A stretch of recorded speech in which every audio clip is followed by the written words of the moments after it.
Welcome, welcome, welcome, everybody. This is D Durrell again.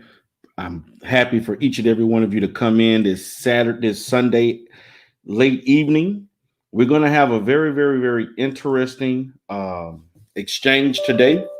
The current topic is going to be about Corey Holcomb and Zoe Williams in regards to the debacle of their relationship, how they have now parted ways. They have encountered a bit of a conflict with one another about a great deal of things. Now, as your Black YouTube therapist, I'm going to approach this particular situation as such. Appreciate the subscriber that requested that I talk about this. They wanted to get my take on the situation itself, and they wanted to know how I would resolve this issue, how I would approach it from both sides. So, as the Black YouTube therapist, of course, this is what I do a lot. I do a lot of problem solving.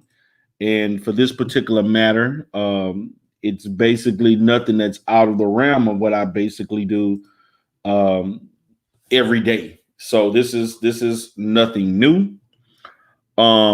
This is pretty much what I do all the time. So definitely going to talk in detail about that and give you all my perspective on it. So we're gonna definitely tackle this issue. I'm not gonna try not to be on too long today. What's up, We Unlock Nation? How you doing, brother? So I'm gonna definitely go ahead and cam up today. I didn't cam up in a long time. So it's been a while since I cammed up. So I'm gonna go ahead and cam up for today. And also, before I get started, and I'm going to repeat this before I get started, I want to thank each and every one of you for allowing my new channel, This Is Not D Durrell, which is now called D Durrell Life Solutions. Okay?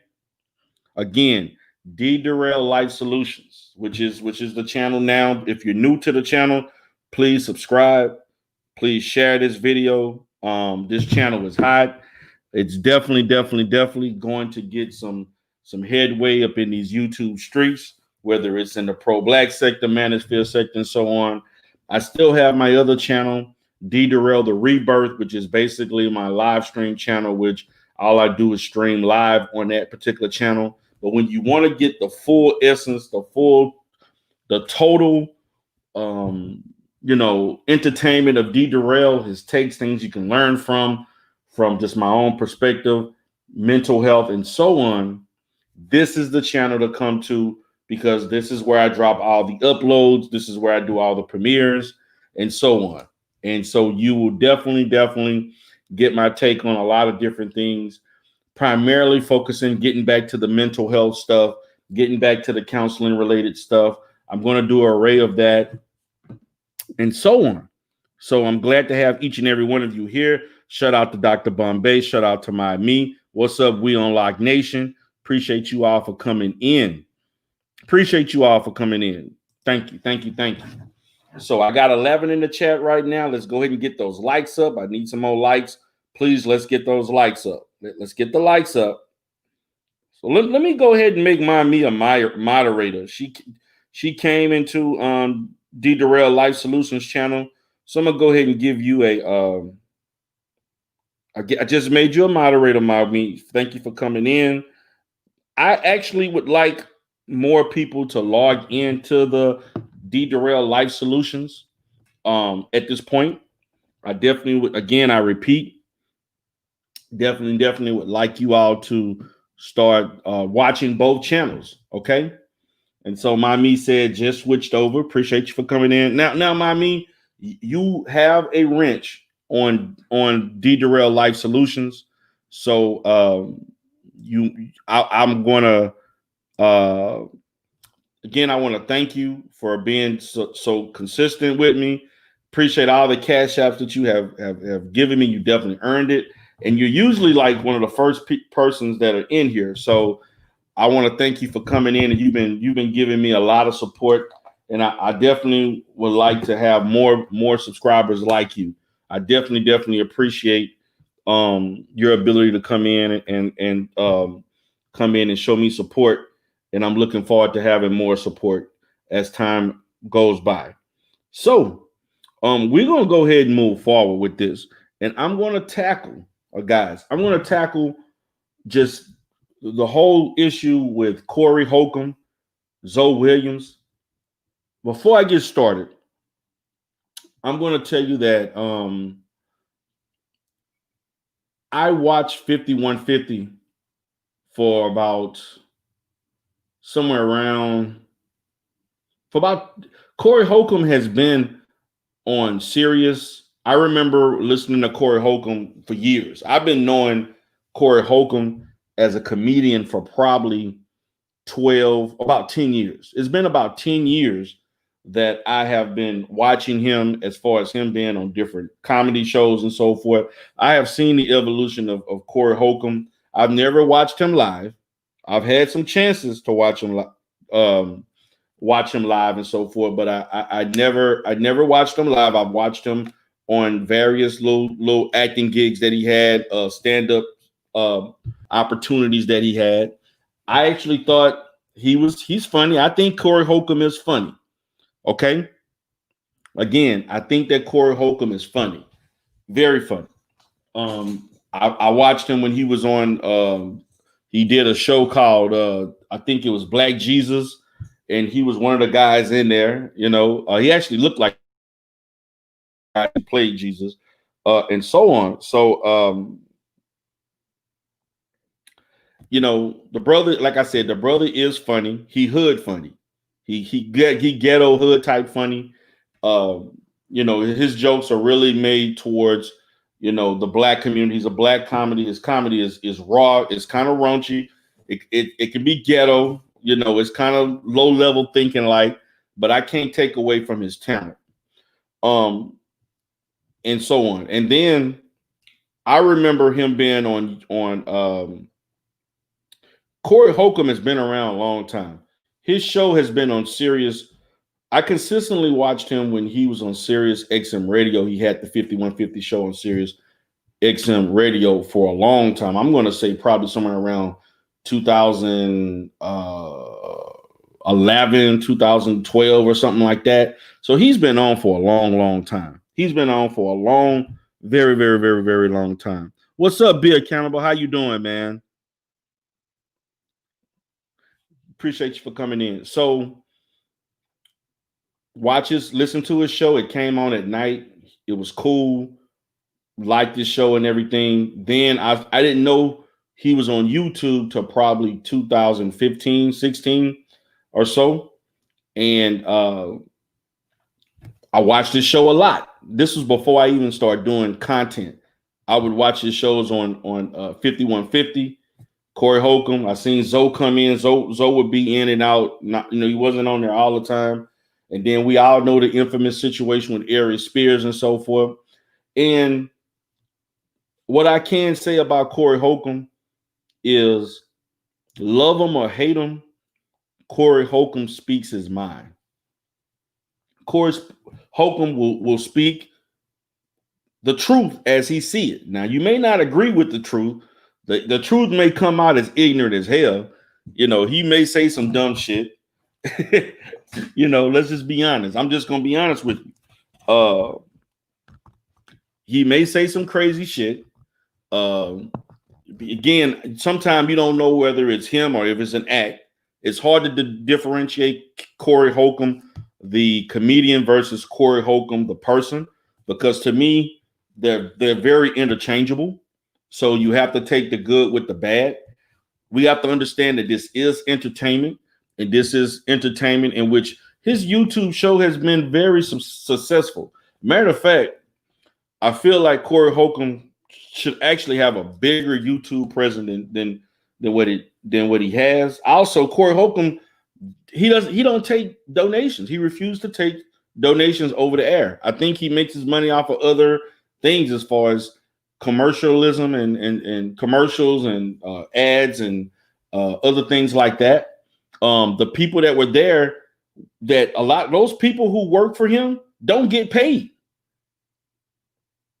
Since Ari Spears brought up some stuff about it, and the people on there don't get paid. Corey Holcomb get paid. They agreed to it. I guess the people on there, particularly, I think her name is Diane or whatever her name is, that former lady who was dating Ice-T back in the day. Was, you know, you remember her in the videos? She would be dancing like this, side to side. She couldn't really dance, but she was looking cute and everything. And everybody was trying to figure out what she was. You know, they didn't know she was Hispanic or not, whatever. And you know, that was Ice Cube, little lady. Everybody was feeling her. She had an infamous uh, uh, cover on his one of Ice Cube albums that everybody was loving. You know, so love or hate. Yeah, that's right, mommy. He didn't pay them. They were not getting paid. That actually came out when he had the incident with Aries Spears. And Aries Spears was talking about suing the channel, suing him. Actually, he ended up suing Zoe, sued the whole brand. And he talked and asked Diane, "Are you getting paid?" She said, "No." So and so, are you getting paid? You know, they had multiple other people on there, Grady, whatever the hell his name was, Zoe, some other people come in and out and so on, and things like that. So as I began to be more into my business and making YouTube a hobby for me to create content, I stopped listening to him. Not that I didn't want to listen to him, I wasn't interested. I basically just lost time to actually check out his show. Probably sometime last year, maybe early 2020, late 2019, I stopped watching him as much. So the things that happened for last year and maybe 19, I basically just started back watching Corey when this situation happened. I think I watched this show maybe, I would say maybe 2 weeks before this even occurred. And I checked out a show just to see what was up. There's another comedy channel that I like listening to. I think it's 85 South or something like that. I forgot the name of it. But I check it out. I check out the content and seeing what's going on with it, and see what he's saying, because he had me cracking up a lot. He's funny. So they came out and said they didn't get paid. I know the channel is making money off of YouTube. I don't know if people are cash apping him. He said he don't accept donations, but he's probably getting sponsors. I know the show has sponsors. The brother has been on TV. He's had some minor acting gigs. He is steadfast on saying that he's not willing to compromise his integrity for Hollywood. He said some controversial stuff about other comedians, such as Paul Mooney and some other people. And he talked about his distaste for Hollywood. So Corey has put himself in the position where he's going to be independent. And he's talented enough to be one of the top comedians in this industry. But that probably won't happen because Corey's not willing to do certain things that other people are willing to do. His personality just won't allow him to do so. Now, this is not the first time that Corey has gotten into heated discussions with his panel, the people who work for him. Okay. Corey has gotten into it with everybody. They've had heated discussions with Zoe. It's not the first time him and Zoe have had a on the panel discussion that got heated. He said stuff about Darlene. I'm saying Diane, but it's Darlene. About Darlene. He said stuff about Zoe and other people on there. If they were wrong about something, he would call them out, and he was very adamant about that. Okay, so it is what it is. Okay, so let's see. Taking a New Approach podcast says the show doesn't have sponsors. Okay, well, you're saying the show doesn't have sponsors, but Corey Holcomb is selling merchandise on the show. So maybe if you don't have 5150 does have sponsors on Sirius XM. because the show is not just on YouTube. The show is on Sirius XM. So the YouTube channel may not have sponsors, but for those who listen to Sirius XM, he has sponsors, or he has whatever deal he has with the channel, with that particular radio platform. So he does have sponsors. So that's a correction. But I'm talking more, to be honest with you, he replays what he does on YouTube. I mean, on the radio to YouTube, because he had the radio show first before he had the regular 5150. So we looking at it from that perspective. So again, man, Corey is raw. Corey is uncut, unhinged. Corey gonna say whatever the hell is on his mind. Corey is funny as hell. Corey be saying some ignorant ass shit. But this is Corey's shtick. This is how Corey go about doing what he does. Corey make money. Okay. Now we have to look at it from this perspective. Corey does bashes black women, and Corey bashes black women, but then Corey will say that he would tell women, look, I ain't shit. I ain't trying to do shit. I'm trifling as hell. He'll say shit like that, and women still go with it. So even though Corey may say stuff about black women, Corey also talk, truthfully about himself. If he feels that he trifling, if he truly feels that, again, it's hard to differentiate to whether this is him being truthful in regards to his own self, or that's just part of his act. I think it's a little bit of both. What's up, Poetic Flocker? He says, with the new setup, I love the new camera and video format. Appreciate it. Yeah, I'm going to start utilizing my cameras. I have a lot of equipment that I have not taken advantage of, set it up as like I should, and I've actually had some consulting on using my cameras. Man, I got like 3 cameras. I got lighting and all that stuff. I'm going to start doing more stuff in my office to show you the true essence of what I have and so forth, the music and all that stuff. So I'm going to invest in my setup a little bit better than in the past. So Maserati Miami said, "Happy New Year, boss. I hope you can do multiple episodes on this situation. It's the talk of the town in the black male world on YouTube. Corey is a toxic man." Now, I'm going to say this. I don't think Corey is toxic. I really don't. Now, do I think that Corey has mismanaged some shit? Yes. Do I think Corey talked too goddamn much and don't know when to tone it down? Yes. See, Corey can be a kind of guy that, could rub somebody the wrong way on a bad day and get his ass whipped. I hate to say it. He the kind of guy that will say some shit and it ain't the time to be saying it. Like, you don't know when not to say certain things. You don't know when to hold back. Just because you think it don't mean you have to say it, Mama Rain say that, shout out to you. She says, Corey bashed black women and he is not funny to me. He's a weak loser. I understand, because he does call black women bitch a lot, and he'll say black women are trifling and say a lot of stuff. I hear your take on that. I understand why you would say that. What channel on XM? I have XM and I haven't seen it. On XM radio, Sirius XM radio, he has a channel.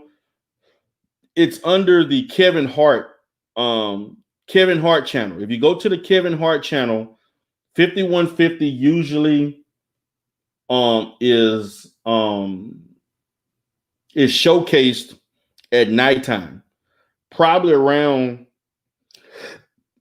it used to be in the morning, but I think it's around 7, 8, or 9 o'clock. It's usually like at night, between 7 and 9. So you'll have to check it out. If you have Sirius XM, you can go online and check out the scheduling, and you could get the exact time. But he does have a show. He has a show.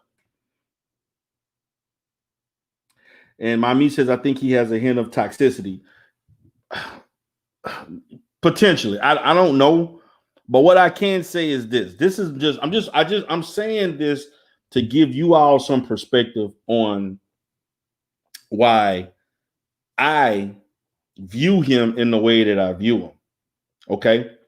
I'm saying this to get you to understand that I'm trying to be as objective as possible, because I understand that, people, they don't like him. They don't like Corey. A lot of people don't like him.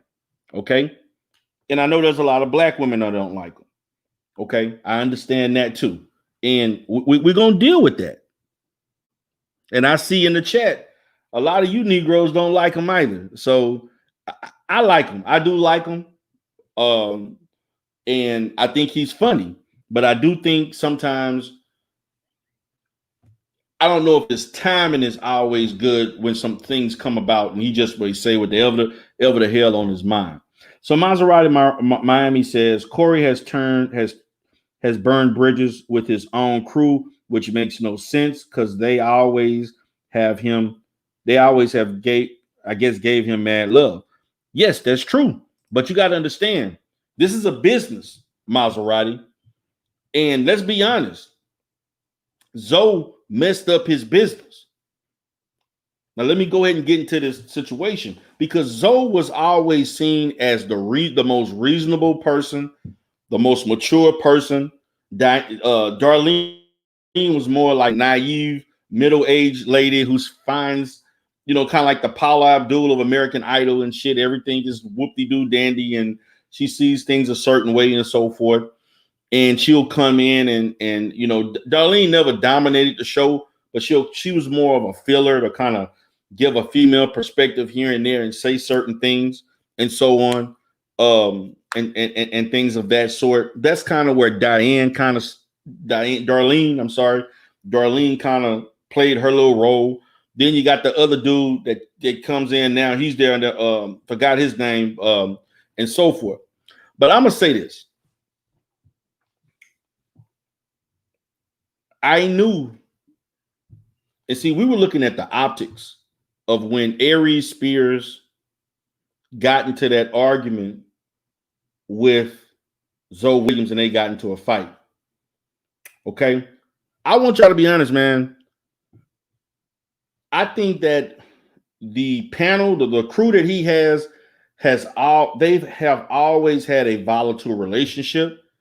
It just never came out on camera to the extent that it has over the last couple of years. The other guy, Brady, whatever the hell his name is, and so forth. There have been some ongoing things and so on off the camera that don't make it to the screen. It may show in subtle ways, but it just never made it there. And 5150, let's be honest, they should be that internet show. I mean, not internet show. 5150 as a YouTube channel should have 1 million subscribers. And they do pretty good streaming numbers, but they should be doing way better streaming numbers than what they're doing. Okay? Whatever, they should be doing way better numbers on YouTube. You got a XM radio show, which I see that many of you all don't know about. I actually listened to him on XM radio first before I watched the YouTube channel. So that lets me know there has to be some disconnect, that people don't know that Corey Holcomb has a radio show that's on Sirius XM. That's an issue, because everybody should know that. Now, I don't know, maybe there's something in his contract or something where he can't, even though he has a YouTube channel, he doesn't talk about that. But that's just the facts. It's just the facts. So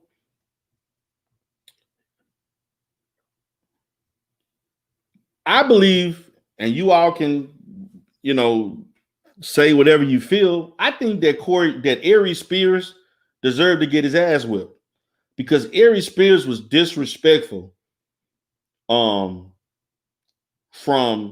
the time he went on the show to the time he got his ass whipped at the end of the show.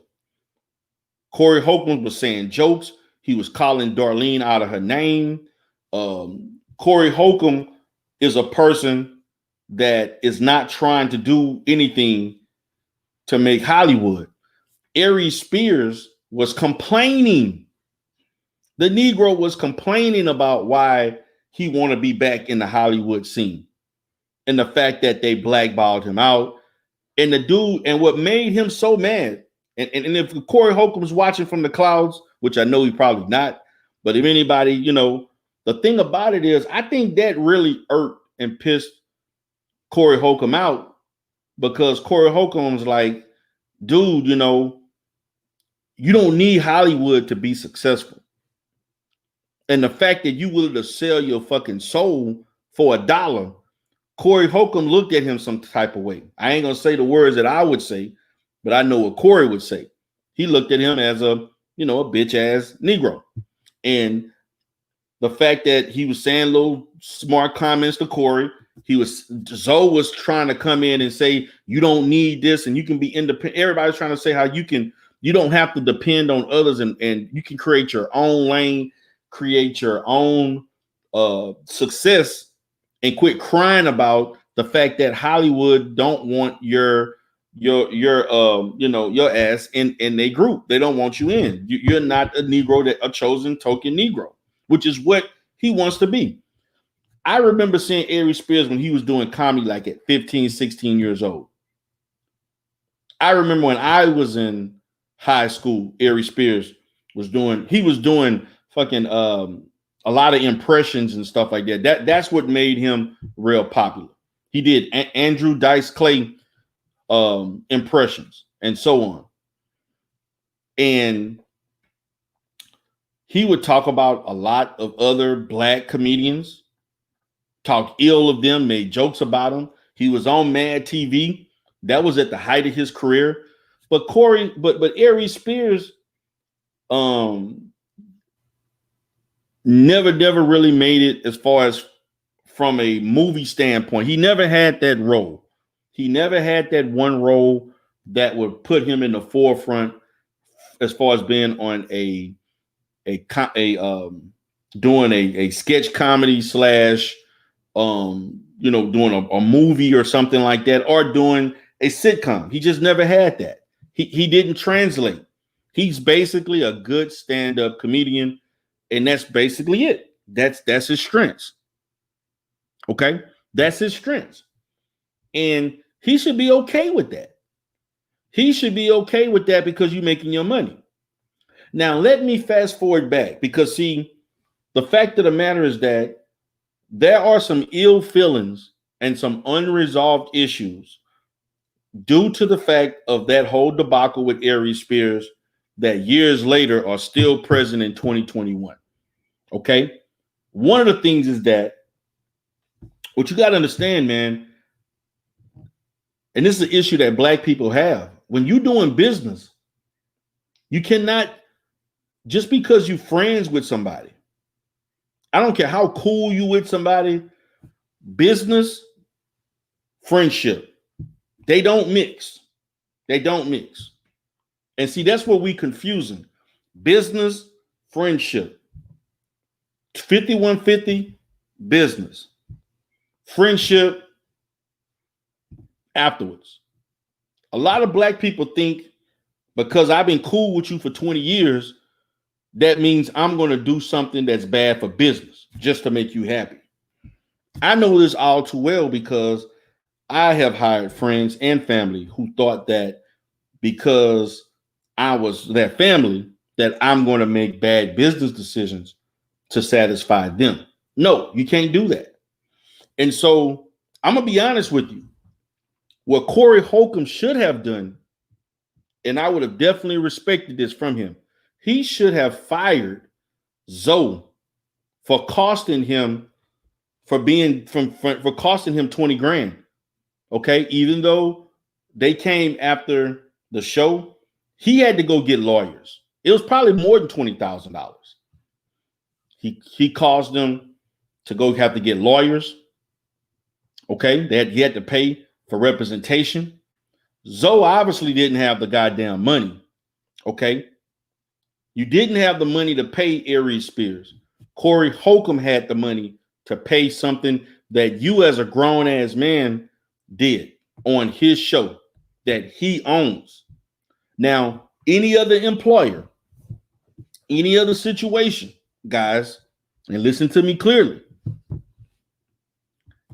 any other person in that situation would have fired Zoe, and despite the relationship. And that's what Corey messed up at. Corey should have let go of Zoe as when that happened and say, look, Zoe, obviously you my boy and all, but you are a liability. Who's to know if somebody talk crazy to you again, you do this shit again, and I got to come out of pocket again. Okay? For something you did. I have to play, excuse me, I have to pay the $20,000 black tax because of your ass. Okay? And he shouldn't have had to do that. I wouldn't have done it. I would have made Zoe ass pay for what he needed to pay or I would have, and see, this is where business friendship, because I would have laid out a contract that I will pay this for you, but in so many years, you're going to pay me, or in monthly payments, you're going to pay me my money back. But see, Corey being real, trying to be down and real and fair, didn't even care for all of that. He just wanted to continue on doing his thing. Of course, he had his words with Aries Spears, and he just tried to make bygones be bygones.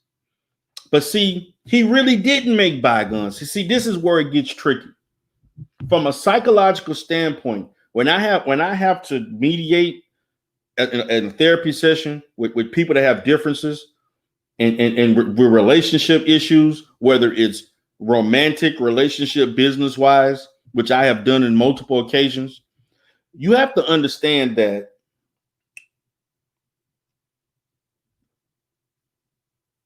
most resolved issues are never forgotten. In most issues that you think are resolved are only resolved to a certain extent until another similar situation comes about that brings up the shit that happened in the past. Let me repeat that. Most so-called resolved issues are only resolved for a certain period of time until there's an incident of something else occurring that brings up the situation that happened in the past. And because Zoe think that, and see, this is where business and relationship get mixed. Zoe plays the part of this mediator, the more mature one, the one that has the solutions, the most level-headed one, without understanding that in some instances, you're going to have to differentiate with whether I shouldn't go there, because the things that are said and the things that are said and, you know,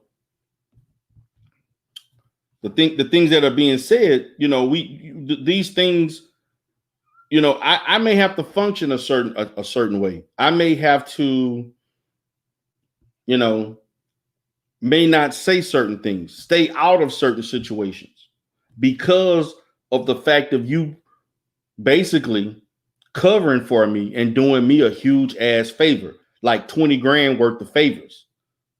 Okay? Because he didn't have to do that. And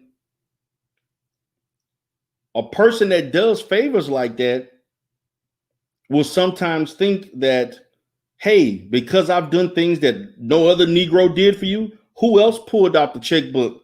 So why the hell are you taking somebody else's side, or whether I'm right or wrong? I feel that because of what I did for you and showed my allegiance to you, showed my commitment to help you and to have your back, maybe you need to, you know, hey, show me something, show me some reciprocity. Zoe wanted to stay steady on his principles. But the thing about it is, your principles only can take you so far, and you have to look at how to apply those principles in certain situations. Zoe was better off keeping his mouth shut and allow Corey to think what he thinks. Zoe should have looked at sometime you have to take the side of somebody and take this. You don't have to take the side of anybody, or you may take the side of him, but maybe on a phone call in another setting, not on camera. Look, brother, you was wrong for this. I didn't want to say I'm taking your side because I support you. But look, man, you really need to look at it this way or that way, off camera, more personal, one-on-one. That's how it should have been handled. Okay? That's how it should have been handled. But of course it wasn't. Yeah, see, Michael Israel, I hear what you're saying. Yeah, Corey Street. But see, we got to get past that. We can't be using that as an excuse for bad business. Because, yeah, Corey was street, but he was street enough to cut that check. Nobody wants to come. Everybody wants to say he did this and he did that. He's toxic, so to speak. But that brother didn't have to cut a $20,000 check. How many of you are willing to cut a $20,000 check for somebody? Okay, whether you have it or even if you don't have it, would you do it? Not many people are willing to do that. Not even for their own family members. Michael Israel says, yeah, Zoe kept talking about Grady even though Corey was beefing with him. Corey didn't like that. He put Zoe on blast about him living with a woman. But he put Zoe on a blast for about him living with the woman, said he wasn't a real man for that. Hey, again, that is a discussion that should not be on camera. That should be a discussion that should be off camera, person to person, man to man. See, they allowed the personal shit to get on camera. It makes for great theater, but we can't look at Corey like he just, what Corey said was true. You living off of another woman and you talking shit, you get sued and can't even pay the damn fee. That shows to me, Zoe, for all your infamous, your infamous wisdom and so forth, and all the things you say what black people should be doing and looking at things from this perspective and that perspective. It seemed like to me you ain't got your shit in order. Okay? He don't have his stuff in order. That's what I'm looking at. He don't have his stuff in order. He don't have his finances in order. You don't seem like he's financially independent if you living off another woman. And you are on Sirius XM and YouTube. Zoe could have started his own show out of the goddamn kitchen, put up some little merchandise and decorations and backdrop. You at the Zoe Williams show, and people watched it, and he could have been making money. Okay, We on Lock Nation said those are the type of person that would rather get people together instead of tearing them apart. Corey is a little different. I feel you. Everybody entitled to their own position. Yeah, Zoe talk a good ass game, but what that sounds like to me, Zoe shit ain't together. Zoe could have created his own YouTube channel. He could have been making easily. Zoe Williams could have did a show making $100,000 a year off of YouTube. He could have done a 2-hour podcast / show every day, separated from Corey, and could have made good money. And because he's already been known, he has a lot of connections and he's in the industry, was on the channel. And so Zoe knows a lot of people. You can't tell me Zoe couldn't have gotten some sponsorships and different things, or even gotten some in some way on a radio show with somebody else co-hosting or creating another FM or AM show. He could have did that if he wanted to. So Michael Israel says Zoe fell off. He's from the corporate background. Well, regardless of where he's from, I'm looking at where you're at.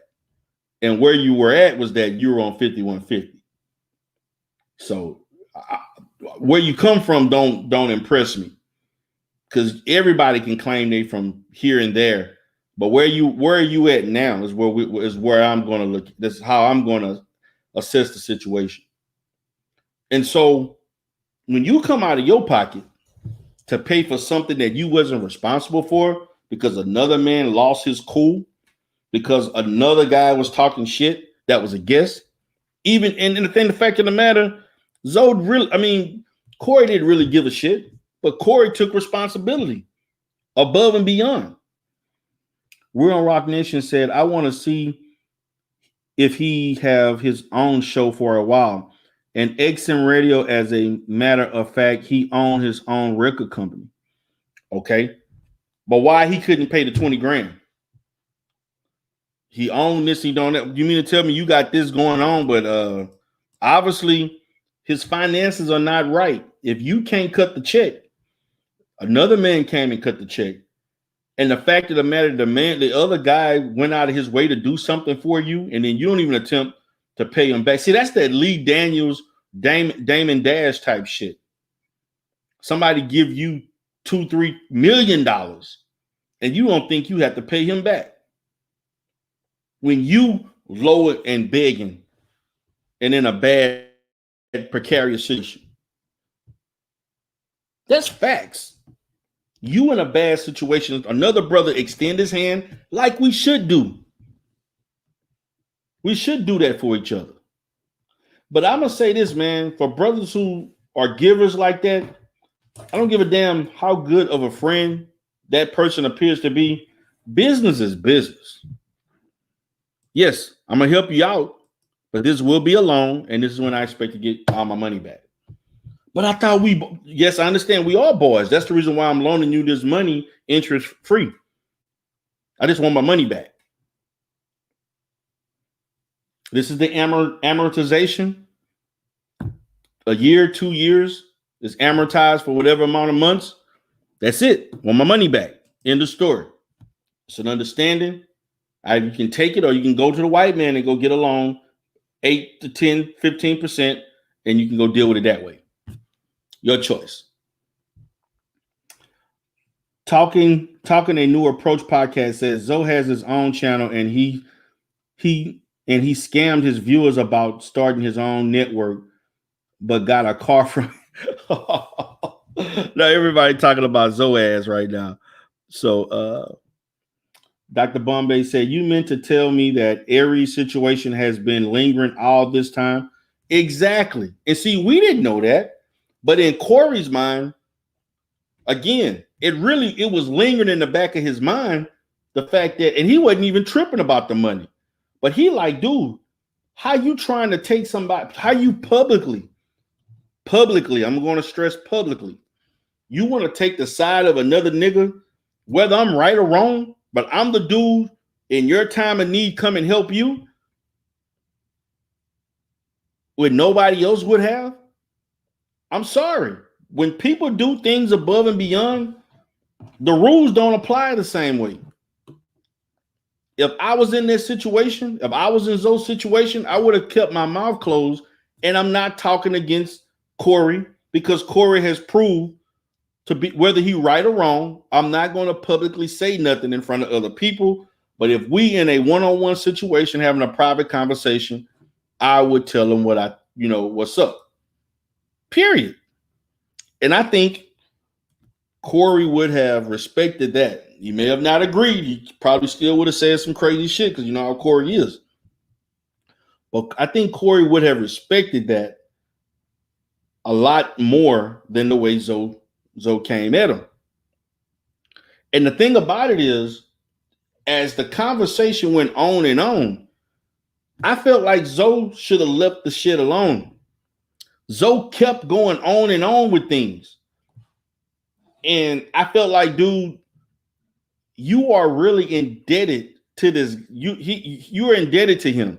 Why are you continuing to go on about this thing about Brady and Grady, whatever the hell his name was, and so on? When no matter what you say, it still don't erase the fact that he did these things for you, okay?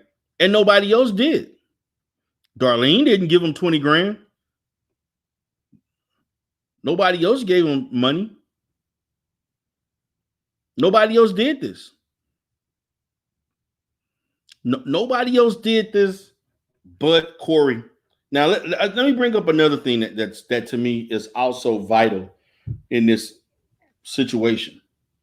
We got to understand, man, Corey ain't making the money that he usually is making. It's been in the entertainment, as you see, there are a lot of people who are on YouTube and OnlyFans and other places making money because they can't make money the way they used to because of coronavirus. Period. You got people on Foxhole doing stuff that would not be on Foxhole under normal circumstances. You have people who are doing OnlyFans, booking private, shows and different shit and stuff like that. YouTube doing stuff. They have to make up for the loss of income because of coronavirus. And let's be honest, Corey ain't touring like 2020. He's not making that touring that the stand-up money he was making. He's not going from one venue to another like he was doing at one time. Corey Holcomb is not going to various upscale venues in different comedy clubs, big or small, making the money that he was making on, and also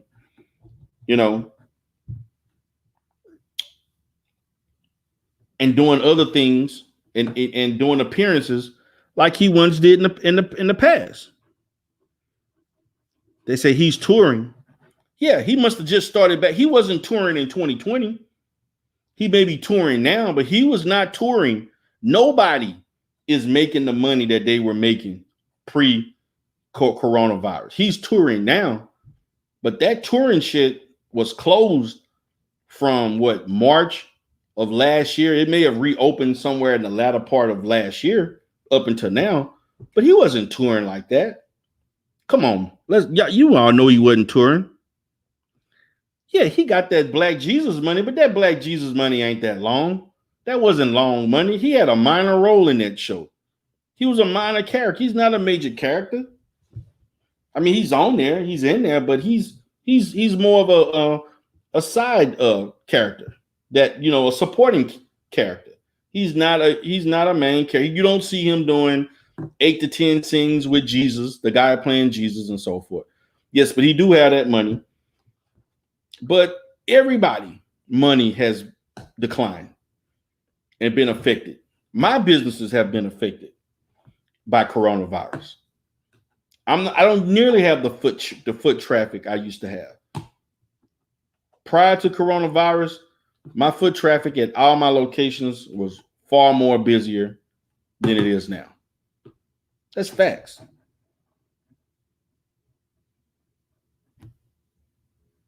That is facts. So, due to all of these variables happening, that led to where he's at now. And so, money is not looking the way it used to look. I'm not saying he's in a bad situation. I heard about the fact that his wife basically left him.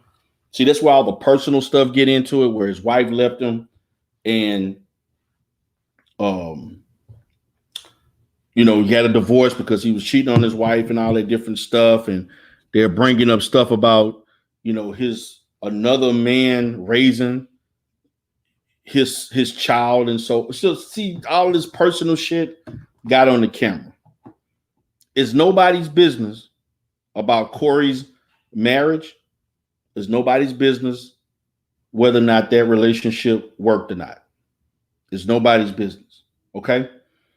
And to me, his personal situation is irrelevant to the fact that he cut that $20,000 check. No matter what anybody says, Nobody can get past the fact that he signed that $20,000 check. And I'm looking at it from this perspective. If somebody gave me a favor, I can't accept a $20,000 favor without reciprocating and paying that money back. I don't care if it killed me and struggled for me to pay you. I don't care if it took me the next 20 years to pay you $20,000 back. The bottom line is that I'm gonna pay you your goddamn money back because I appreciate the fact that you didn't I didn't ask you to do it. You took it upon yourself to do it, and I appreciate that.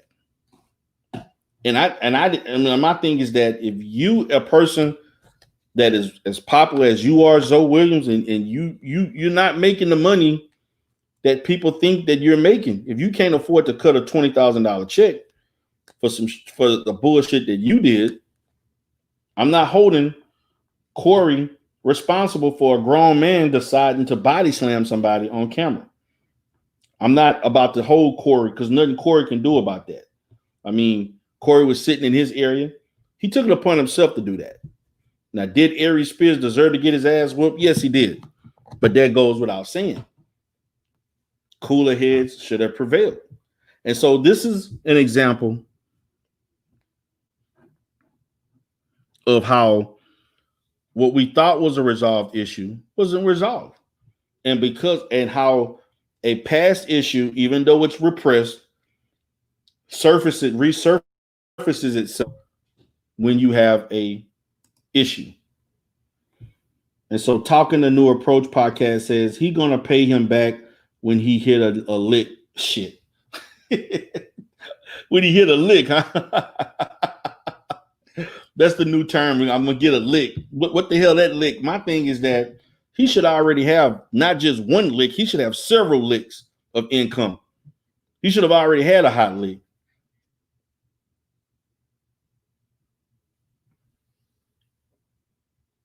He should have already had that.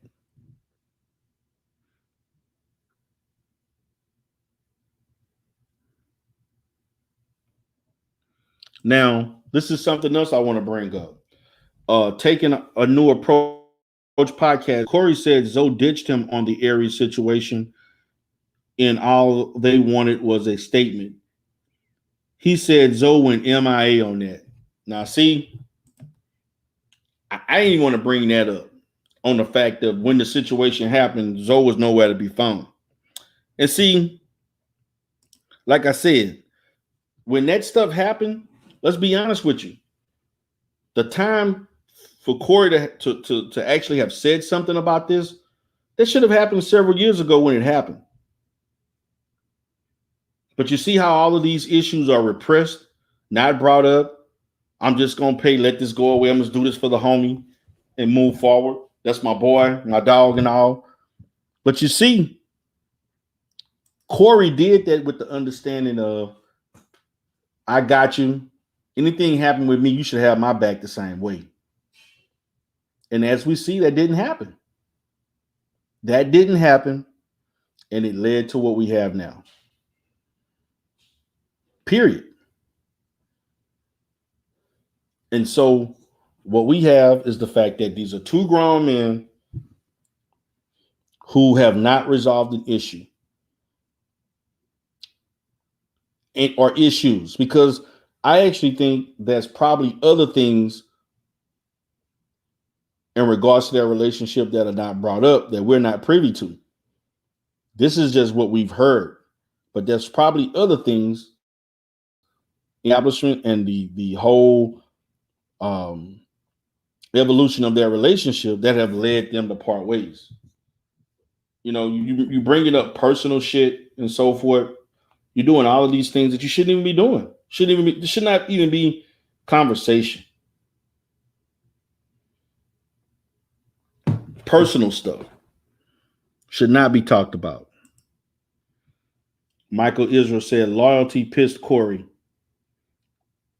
Felt Zoe was disloyal. He was disloyal. He was. If somebody dropped 20 G's to get me out of a jam, you got my loyalty. I'm going to pay you back. but I know that you got my back. Brady ain't dropped no 20 grand for you. And that's a legitimate thing for him to say. This Negro that you taking up for you ain't do what I did for you. So why you, whether I'm right or wrong, why are you taking this side publicly? Now, off that, you can say, look, man, I got your back, but look, I do think you could have said or did this or whatever different. But that's personally. That's off the camera. Mommy says you can't buy loyalty either. Someone is loyal, honest, and trustworthy, or they are not. Can't make them into one. Exactly. I don't think the brother was trying to buy his loyalty because he offered to do it. He offered because he knew he didn't have the damn money. And you continue to bring your ass on the show.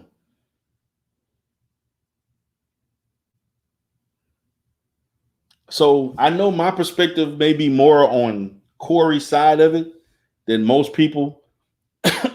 And the reason why I'm taking that position is because Corey basically, again, regardless, we have to separate him personally from the comedian and what he says on the show. And I know that may be difficult to do, but the bottom line is that regardless of what Corey does, he still had the heart to help a brother out in a time of need. Nobody else dropped the money, dropped those coins for him.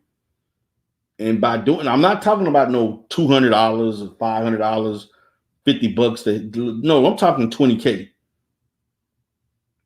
I have family members I wouldn't give $20K to. Period.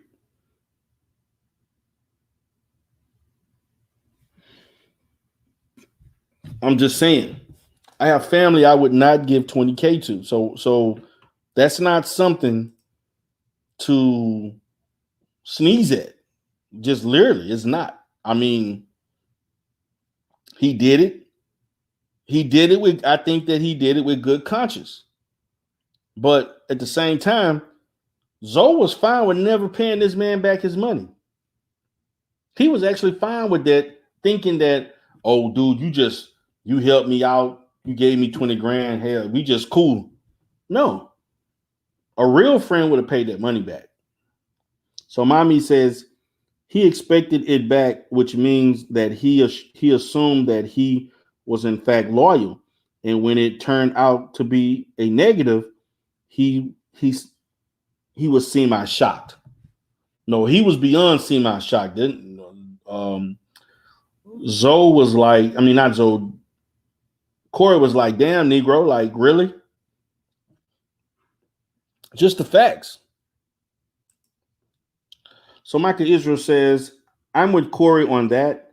He does have a good heart, but as we all know, some people seek to take advantage and or don't appreciate it. And that's the truth. I mean, he could have not gave his ass nothing and make him responsible for everything that happened. Period.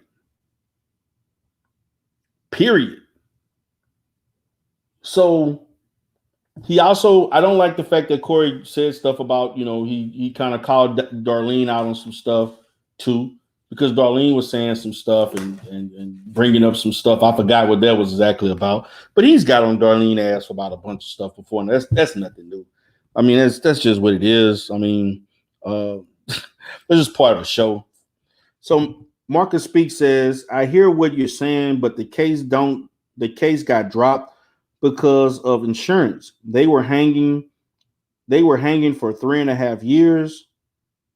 Why bring it up when the money ain't come in like it used to? Again, like I said, he still cut the check. I don't care what the insurance covered.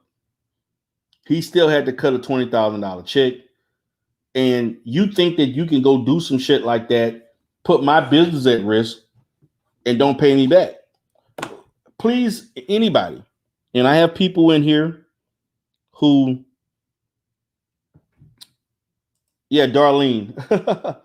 There are people in here who are business people What employee that you have that you would allow them to risk your business for $20,000? They create a scenario where you have to pay for them for making a bad decision, and you okay with them not paying you back, or you keep them for another 3 years, as Marcus just stated, after the fact they cost you that kind of money. Most 99.999% of employers I know, you getting fired after you cost me $20,000. And if I keep you, oh, we having a situation where you need to pay me my goddamn money back. It has nothing to do with friendship. This is business. This is business.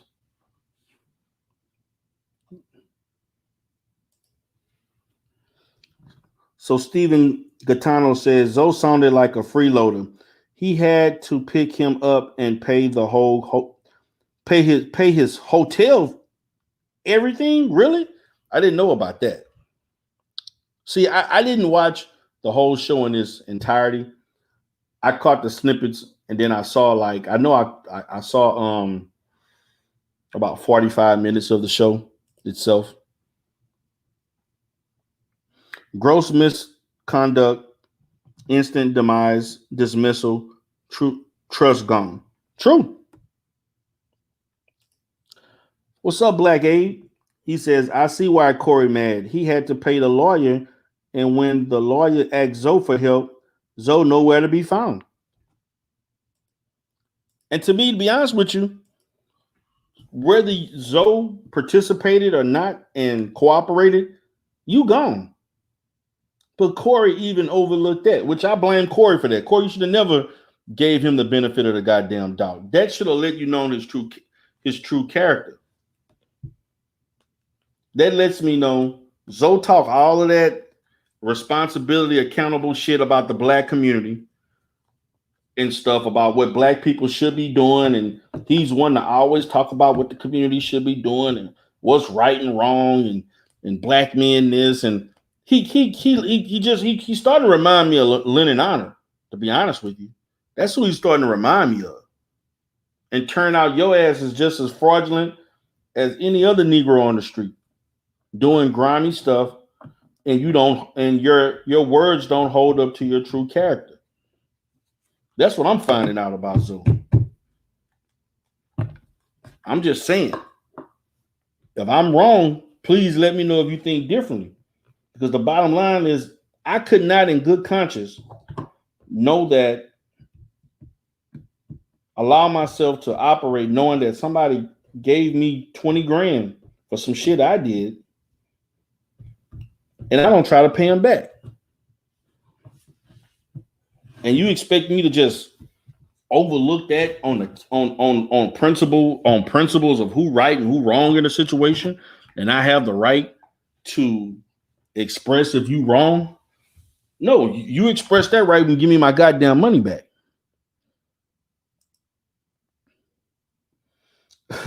He said never really trusted Zoe. He should have never. Damn, YouTube be having people looking better than they actually are. Exactly. It's all kind of frauds. He called Zoe the weakest link because he got into a fight. Look, man, do I think Zoe was the weakest link of the show? No, I don't. To me, the people who make the show is Corey and Diane. I mean, Darlene. I keep saying Diane, but Corey and Darlene make the show. I like that because Darlene is like the sweet, innocent, middle-aged lady. Zoe come in and give his perspective. But he wasn't. The weakest link was the Grady and that other Negro that sit in these other side Negroes that pop up on the show that don't really do nothing but sit there and look and laugh and just looking in the camera. Those Negroes, whatever the hell their name is. Those are the weakest links. Talking crazy. Those are the weakest links. I'm just speaking my mind. I'm just saying, I truly believe those are the weakest links, not Zoe. But I guess at that point, hey, look, I mean, my brother had the right to say what he felt. And if he felt that he the weakest link, Hey man, that's what it is. Philly the weakest link. That's his opinion based on the situation. To me, I'm fine with just looking at Darlene and Corey. You know, I'm fine with that. I'm actually really fine with that. I don't have to see everybody. Everybody else really don't bring much to the table as far as the interest. And it's good to hear Zoe's perspective, but I can do without that. I want to hear Corey jokes because he funny as hell. And I like to hear Darlene feeling shocked and, highly conservative and saying different like, oh my God, this and that, and, stuff like that. But these people ain't even getting paid. I'm like, if it ain't making money, it ain't making no goddamn sense. It really ain't. I don't understand how Corey really making money. Datano says Corey D and Craig are the show to me. Oh, okay. Corey needs the other guests. I don't think he needs them. He need Darlene and somebody else is cool. I mean, he don't really need them because they're not funny. They really not. They're not funny.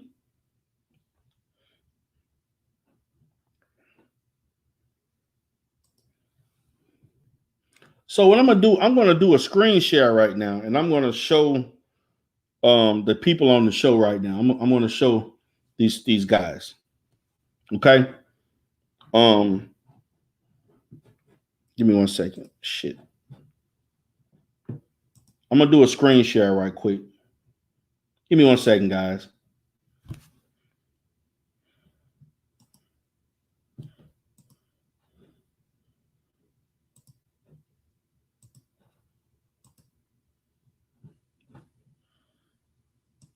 Give me 1 second. Just want to show something right quick.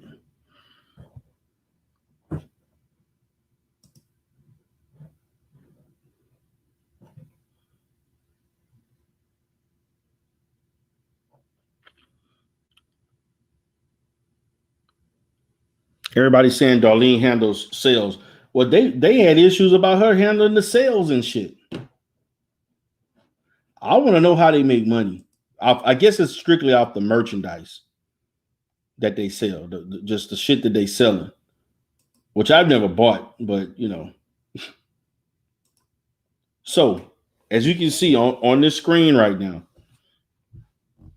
the people who on the show, who make up the show as we speak, we see these people. Give me 1 second. You see Darlene and Corey in the middle. Then you got these other two guys. I don't really know who they are. I forgot their name. Y'all know who they are. I don't watch Corey's show like I used to, so it ain't really all that important to me. To be honest with you, I'm gonna go ahead and cam out right here.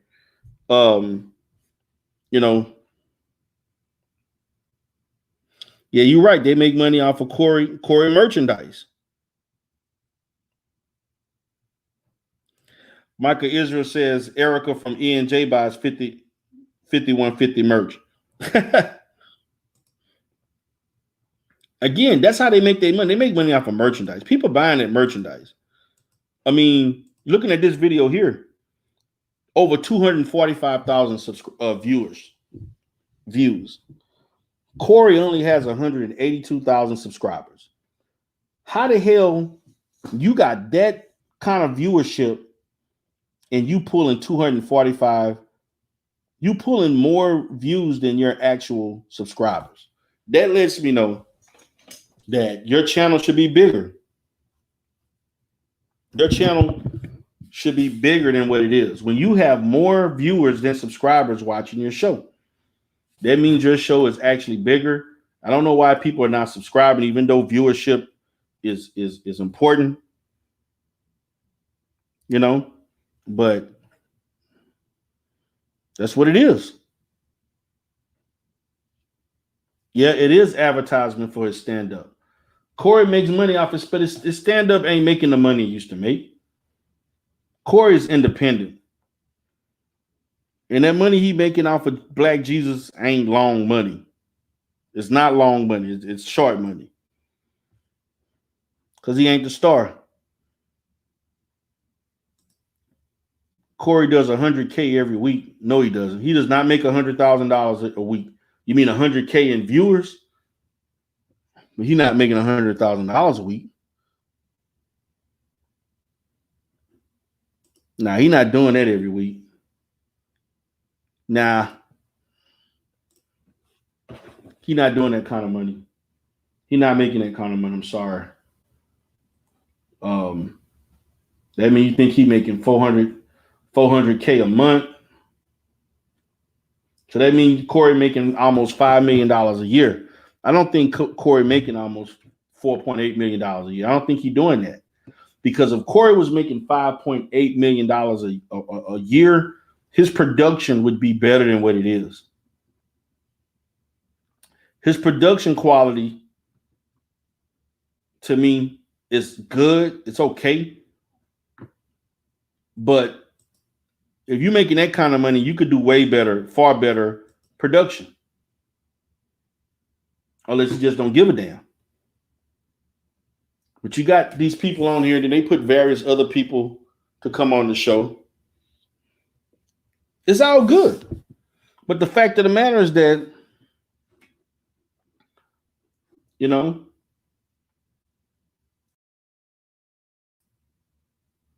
the fact of the matter is that the show is Corey. Corey is the show. And if Corey was not, if it wasn't called 5150 Corey Holcomb, nobody'd be watching. That's just like any other show.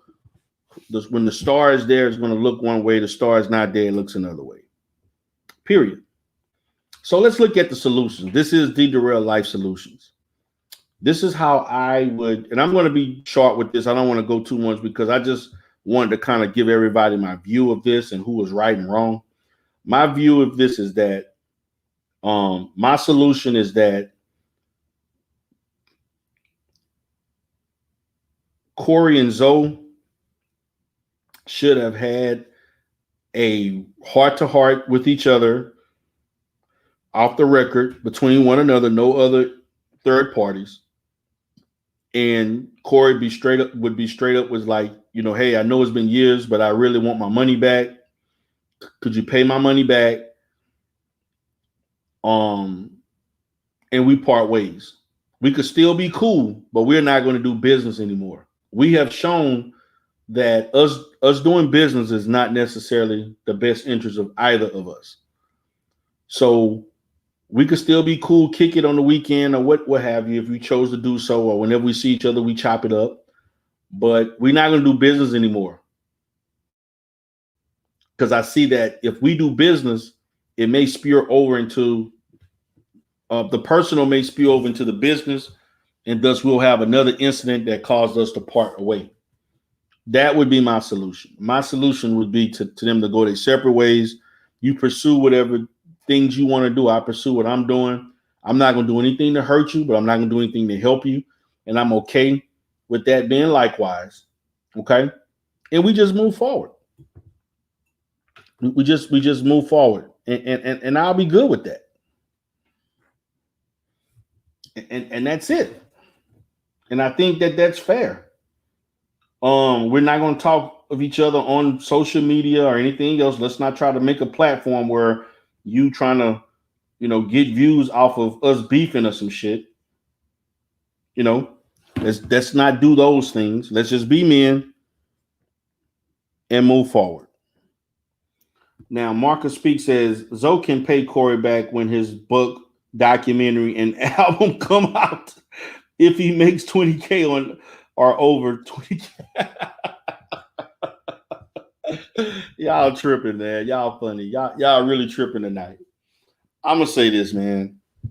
I'm gonna go ahead and open the panel up a little bit. I'm gonna go ahead and open the panel up. Anybody want to come up and talk about it? about 30 minutes. I'm gonna go ahead and bring the link out. But Zoe to me is a person that seems to not be is like he's talking about things. He seems very idealistic and he's not practical. That's what he's chosen to be. So, guys, I got the link. You can get the link if you want to come up. Anybody wants to give their perspective on anything that I stated, or they just want to give their own perspective. Okay? You're more than happy to come up. Be more than happy to entertain what you're talking about or what you have to say. Give me 1 second, guys. I want to just this lighting one quick. Give me 1 second. We're gonna continue. But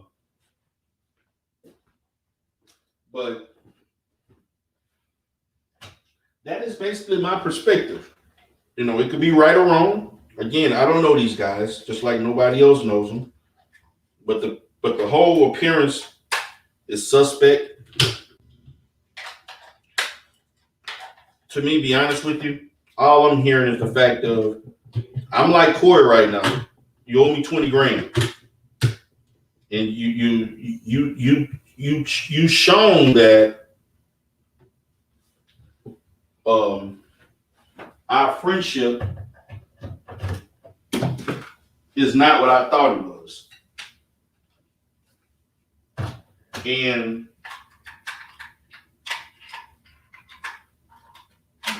there was obviously unresolved issues that we kind of brushed over, which I actually think Corey is somewhat responsible for those things not being resolved because he actually could have set the record straight. What up, Peter? What's up? How you speak? What's up, brother? How you doing? I'm good, man. I'm an avid So, follower of the show. I've been following the show since 2015. okay. So, like all the ins and outs of the show, I know why. I know a little bit of why Corey is so upset. So, I don't know if you covered this because I came in like maybe 40 minutes late or whatever. So, Okay. the whole reason why Corey is so like adamant of going at Zoe is because him and Grady have a situation off of what Grady was saying about Of him. course. So with that whole situation, I can understand why Corey is so adamant about it, like him being like going at Zoe so much for the simple fact that I introduced you to a nigga, I have a problem with a nigga, but you taking up for the nigga. What's your problem? But with Exactly. Zoe's whole situation is that I don't beef with my brothers. If you bringing up a dude that's cool that I deem as cool and you know what I mean, he's been a part of the show, I'm not going to beef with him the way that you want me to beef with him. I cannot talk to him, but he ain't did nothing crazy with me. So like y'all's business is y'all's business or whatever. But oh yeah, the thing that I said about Zoe's documentary album and book, he's actually coming out with a documentary album and book. It's called The Shrouded Lighthouse. Sound like a hustle to me, but okay. But yeah, man, like it's sad to see for the simple fact that we've been rocking with the show so long to see those two get at it because I remember when it was Zoe, Corey, and Jeff Brown Darlene. going at Tommy Sotomayor. Not Darlene wasn't there that show. Oh, okay. Oh It yeah, was going at it Tommy. was Yeah, he did go at yeah Tommy Sotomayor. yeah. So like it seems as though now of what people been saying because I follow some of the chat groups on Facebook and what people's been saying. One comment that I saw, one person said that it seems like ever since Tommy, there's been a punching bag that Corey needs to have.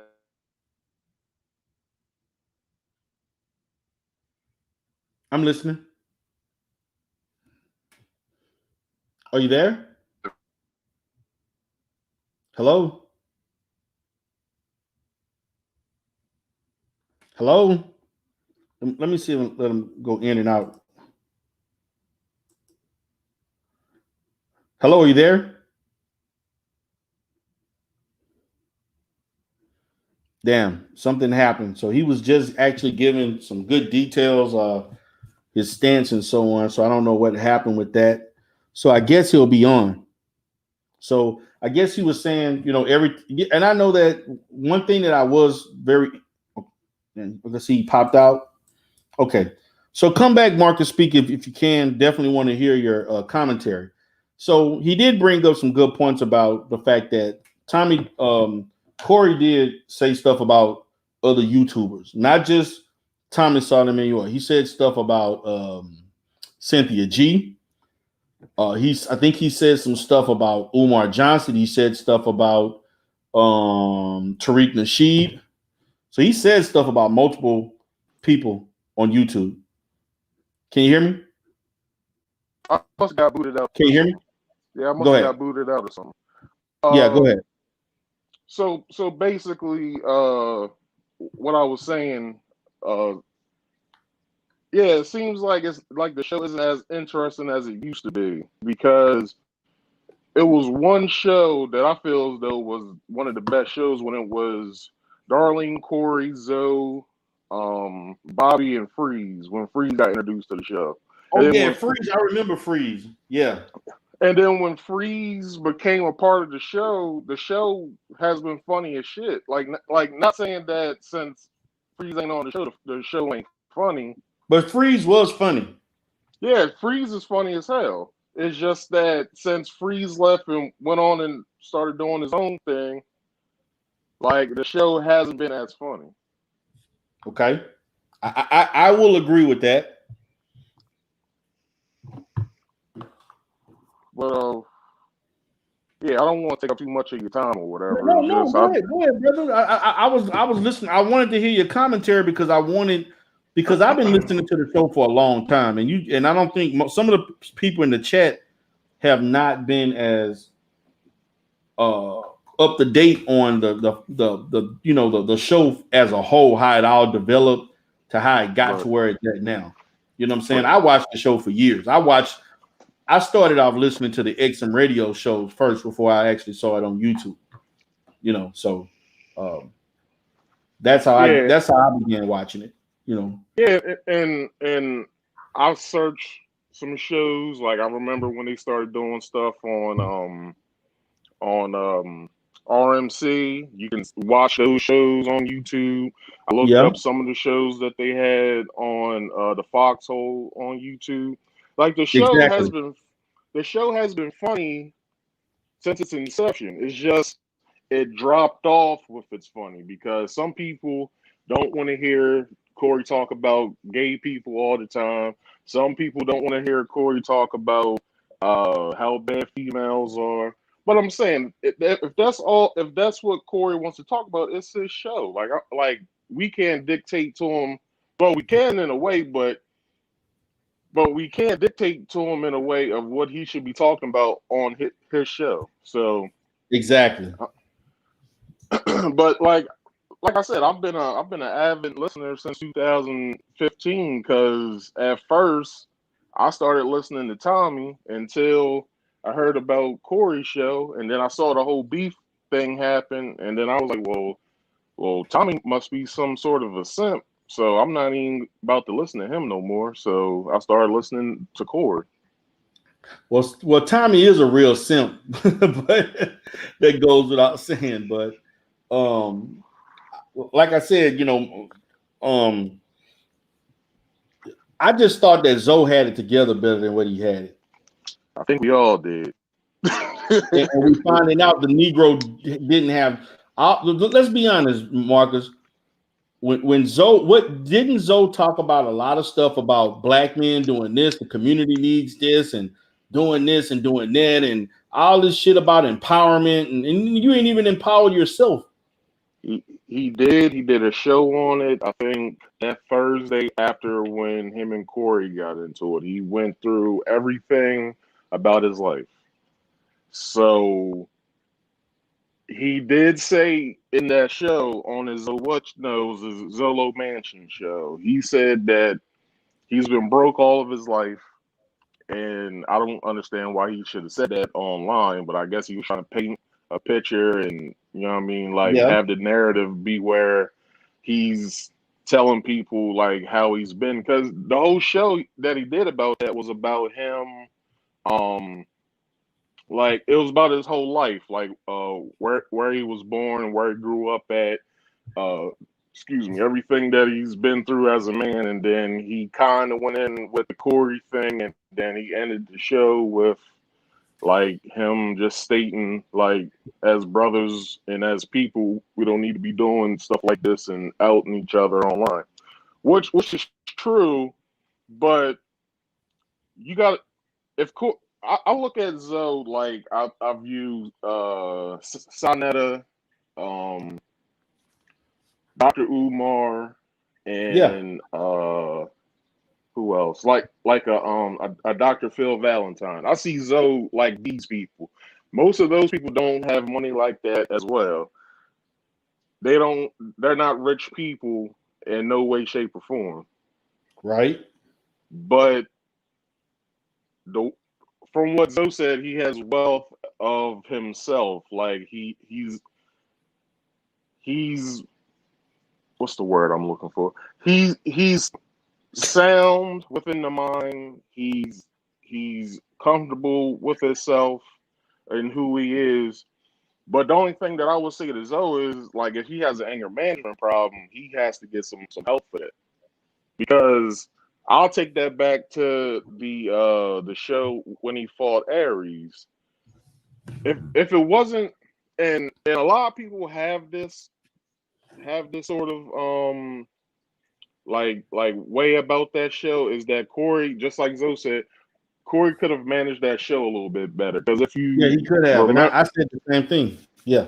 if you remember that show, Corey was egging that shit on. Not only was Corey egging that shit on, that allowed Aries to be as wild as he was, and Corey yelled at him for him yelling, and he called D a bitch because he thought he was Asian and shit like that. And then he was touching all on Zoe, which if you watch the show, you can see that was happening. Yeah, I he was. wouldn't I wouldn't say he was drunk, but he was just feeling himself too much. Yeah. That's just so it, and this is with any situation like that. If you tell somebody to take their hands off you, take your hands off of them, like, and calm down, because it'll be what happened with what happened on that show. You're gonna get some hands laid on you. Right. So I mean, I understand. that's I wasn't tripping about it because I think Aries deserved to get what he got, because I'm not saying that was the best action, but he was out of line on a lot of phases. You know what I'm saying? He was doing some things. He was disrespectful all over the place. You know, he was whining about not being in Hollywood and right. this and that. And he was just doing a lot of stuff, man. He was doing too much, as far as I'm Yeah, concerned. but Corey kind of in a way did it on the last show. Corey Corey basically was telling Kev, "Hey Kev, come get me, man. Like, I'm the one of the original Plastic Cup boys." And it's like, but you don't want to do everything that Kev did. Like, if we looking at it from the black empowerment sense of like the Illuminati type thing of every black man has to put on a dress in order to be successful, or do something gay, or do Yeah. something out of the ordinary as far as them being successful in Hollywood. Corey don't want to do none of that, if that's how we want to talk about it. But And if I don't it's blame him. right, That's one of the reasons why I like him, because he won't compromise to do that shit. right, like I wouldn't want to be compromised in no type of situation like that. Like, if you remember when Kev put on the dress on SNL, that was ridiculous. Like, that whole skit that he did wasn't even funny. Like, it was just him Right. in a dress just saying babble. Right. So to me, And I kind of get what Zoe was saying with the whole Corey always putting Kev on a pedestal, saying how uh, Kev puts his people on and all of his people are well to do. Corey, in a sense, can do that, but it's just who wants to go after that type of like dream or whatever. Like, Okay. I didn't really understand what Zoe was trying to get at with that, but I kind of understood what he was saying. But yeah, man, like it's just to like the real fans that watch the show every week. That was a sad day for the show. That was a bad look for the show. True. I mean, I'm gonna say this, man. Like, I used to be a big supporter of the show, and like I said, towards I think the end of 2019, early 20, I just Yeah. I just got busy in my own content creation. For some reason I just didn't watch the show as much as I used to, and then every now and then I'll check it on. It was on the Foxhole, and then it changed to the Kevin Hart's comedy channel. So I Yeah. would listen to it on there and on XM, and see what's going on here and there. Maybe 2 or 3 times a month at the most, and I Mm-hmm. just didn't really think much of it. So what's up, man? How you doing, Steven? Hey, what's up? Not much. I'm just What's going on? just listening along with following along the conversation. I agree with you pretty much in terms of what your stance on it is, D. But the only thing is like with Zoe, I feel like he's kind of like he is showing he's kind of a weak link by Kirby and Corey, because I mean they keep trying to put them together to have a conversation, but Zoe keeps curbing Corey by trying to eliminate any possibility of having that conversation. So I feel Okay. like Corey's almost bringing himself to have that conversation with Zoe, but Zoe was like, I think if you watch Craig Fack's last show, they were supposed to be on the show at the same time. Okay. Zoe and who was it? Zoe and Corey were supposed to be on the show at the same time. Zoe found out Corey was going to be on there and didn't come. Okay. So my thing is, I just feel like Zoe could have if he was a real man and a real man of what's it called, the man of reason, or what's his thing Yeah. is what's his The voice of saying, reason. the voice The of voice of reason. reason. Yeah. Then he would use his voice of reason at this time and speak to his brother and clear this stuff up instead of curbing him.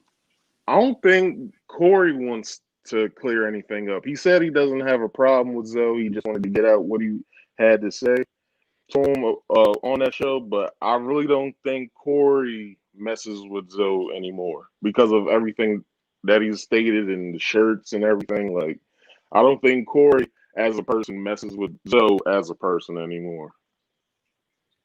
I'm gonna be So honest what with do you. you think that Corey has to say to him though? Like, so if they were on the show at the same time then, and Corey's did all this stuff with the shirts, and I thought the t-shirts were funny, to be honest with you. Yeah, I yeah, thought like the yeah. way he made it out, it was kind of fun. It was funny as hell to me. The shirt's funny as hell, and I'm gonna get one when the second round comes up.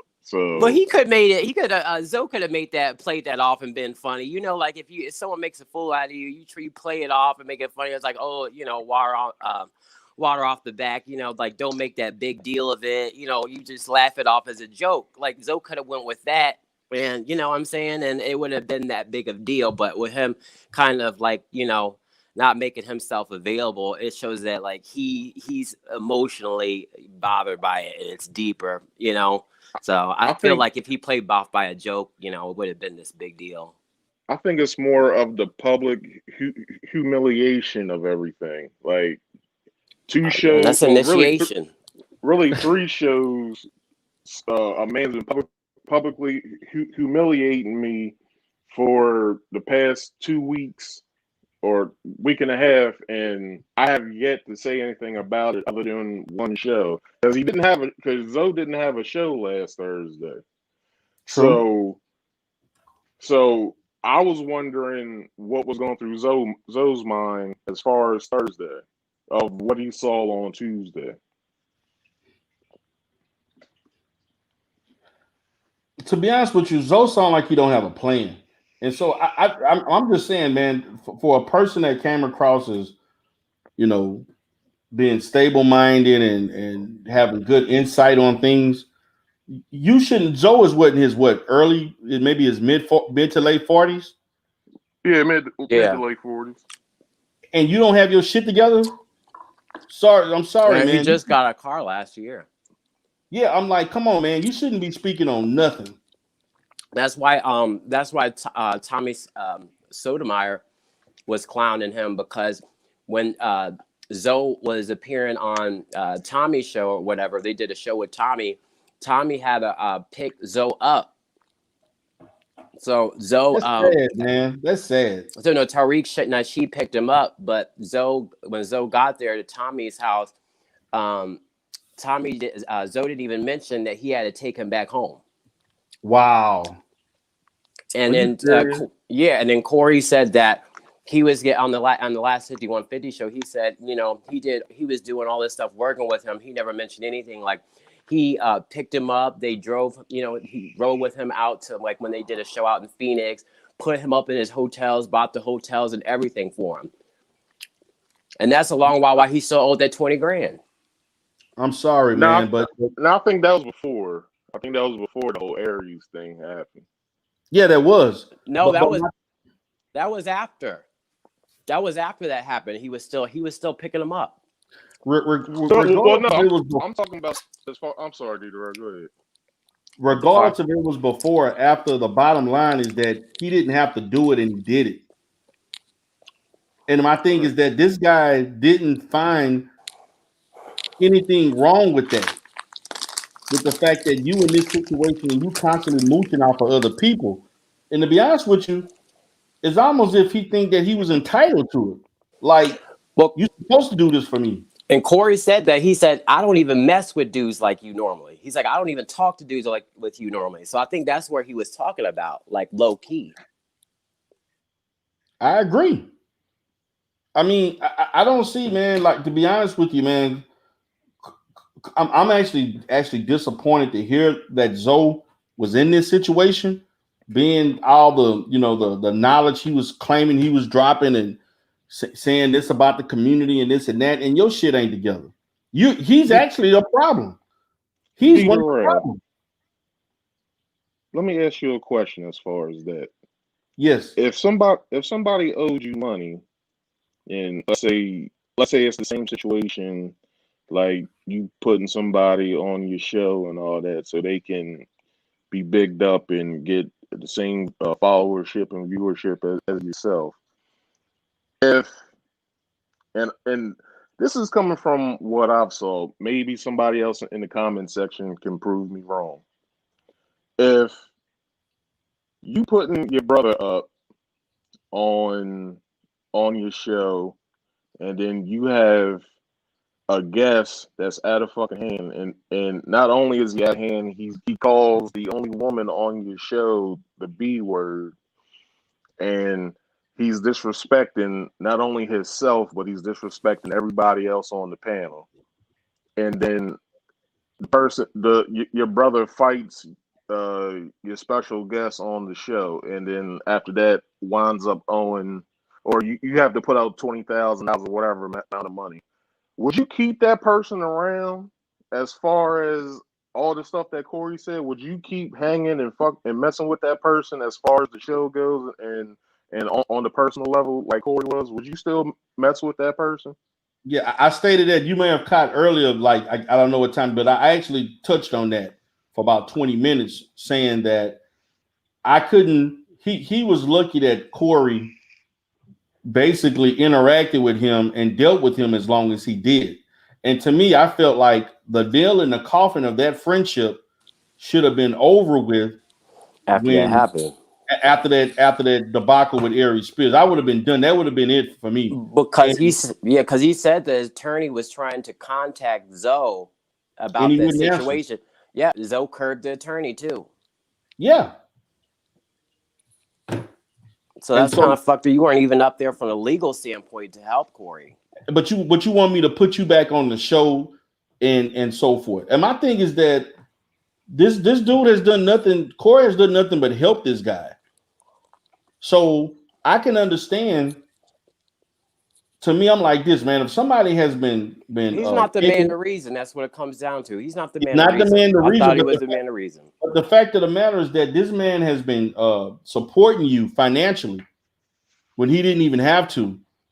When you in that position, you don't have a right to try to choose a side other than the person that's been supporting you.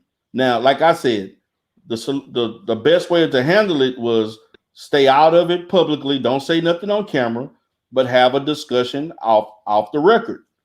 That's how it should have been. Everything was on camera. So, everything was on camera, and that's why I said Zoe should have shut the hell up. Zoe should have kept his mouth closed. And I can understand if you basically doing this for somebody that has never wrote a check for you. So no, I even if you write on camera, you be quiet. Off camera, you can tell me what you think, and I'll choose whether or not to agree with you or not. But at least I know you gave me enough respect not to put our business out in front of everybody. He said that just another thing, I think you said that they weren't getting paid from the show. They were getting paid after they started doing tips and super chats. That's when Zoe got his car. He got his car like a year ago. He got a car because that's how they got their money. They started getting their money from the show was through the super chats and cash apps. Super chats, exactly. Yeah. And he brought in a pretty penny though with the super chats. From what I see, he made good money off the super chats. Yeah, I think Corey was a lot into Zoe wanting to start his VOR network, his own, I think, studio or radio or something. Somebody put a screenshot up in one of the groups, and they said since it didn't come to fruition, and Zoe got, I guess, the car with that money, if not the super chat money. I don't know. This is all alleged. I don't know. So then Corey brings it up on the show after their beef. Like, I don't get into beefs at all because I'll just handle that shit outright anyway. Like, so, to me, I think it's sort of. I can cuss on here. I've been cussing, but go ahead. I've been cussing. Go ahead. Are we good? So, I wouldn't be fucking around with a dude that, number one, owes me money. Number two, disrespecting me on my show, and number three, wants to take up for somebody on my show that was met through me. Like, I can understand Zoe's whole thought process behind that because he introduced him to Grady and Corey introduced himself to Grady and they got cool or whatever. But I feel as though with Corey's whole stance on it, it never would have gotten ugly if Grady didn't bring up that he knows the guy, or he went to school with the guy that is now raising his son. Yeah, now, he was out of line for that. Now that was out of line, but number two, it's the truth because Corey has bigged up the guy on the show, and then when his son and the guy got into it, I guess, like, I don't know when they did, but I guess they got into it. Corey went to go and try to handle the situation, right? And then the guy became a fuck nigga and all this other shit after you bigged him up or whatever, right? So I don't understand where you get mad in that, because if it's the truth, it's the truth. If a man is raising your son that you didn't take the time out to raise your son, you're only giving out child support if that's what Corey was doing. But you have an opinion on how somebody is doing your responsibilities. Like, you gotta cut that. Like, you gotta cut that shit.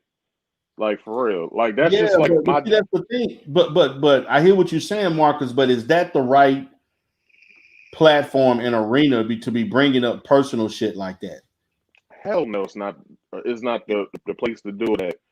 But And that's my point, and that's the issue that I understand, because I mean, even if it's true or not, who gave you the license on my show to put my business out there that's personal?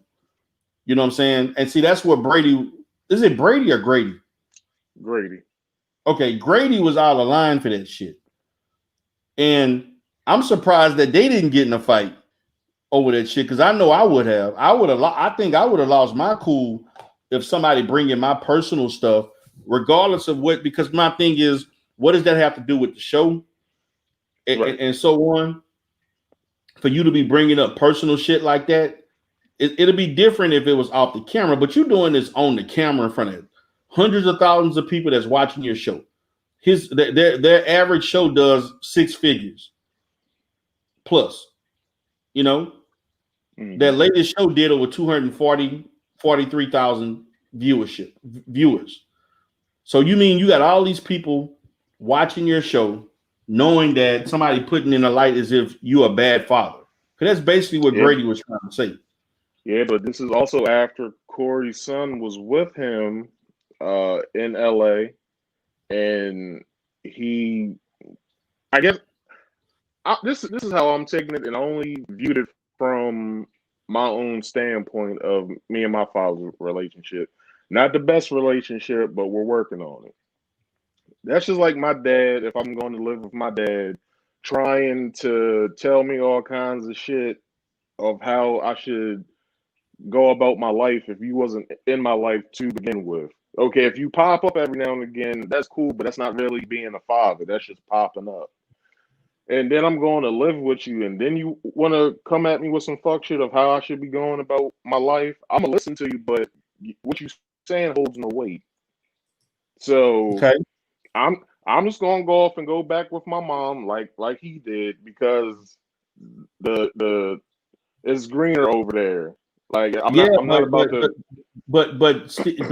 I hear what you're saying from your perspective, but let's look at it from this standpoint. I want you to look at it. I want you to maybe be open to looking at it from another perspective. You may not agree, you may disagree, whatever, but just because, and I know that you have dealt with this, so you something similar on your own, regardless of what he's done in the past and so forth, that you think allows him to lose his credibility to say certain things. Once you're in your dad's care, don't he have the right to raise you the way he think is the best? Yeah, but not at the age of 18. Like, I'm a grown man at this point. Why not? Why not? You're still his son. You don't stop. Correct. Just because you're 18 don't mean you're still not his son. So that means that a father stops giving his son advice and guidance at 18? Well, no, I'm not saying that. It's just that, okay, I'll take it from me. All right, so my father popped in and out of my life throughout my life. I have no qualms about it. I don't beat him over the head with it at all. I just let everything go, and I try to make our relationship as best as possible. But if I went through life and got in a car by myself, my insurance for my car by myself, my own apartment, and all kinds of other things, there ain't shit that you can tell me that I can't either show myself or at least listen to what you have to say and use it or not use it. That's all I'm saying. Okay, but that's not true though. There are things that he can tell you that because of him being, even if he has made bad decisions. Now, do you think some of these things were maybe a little late? He could have told you this when you was 12, or he could have shown more consistency with you, and therefore you don't receive it. But to me, it's just the consistency. Like I would have, because I don't know the dynamics between him and my mother's relationship, and nor do I care. They're not together now. That's all I know. Yeah, and so I understand your perspective, because at a certain point, a person lose credibility with you if they not have shown to earn the right to get that respect from you. Right. And that's what I'm hearing from you. Go ahead. Hello? To me, yeah, I'm Okay. here. To me, it's just I still look at him as my dad. It's nobody else in this world that's my father, but him. So I listen Mhm. to what he has to say.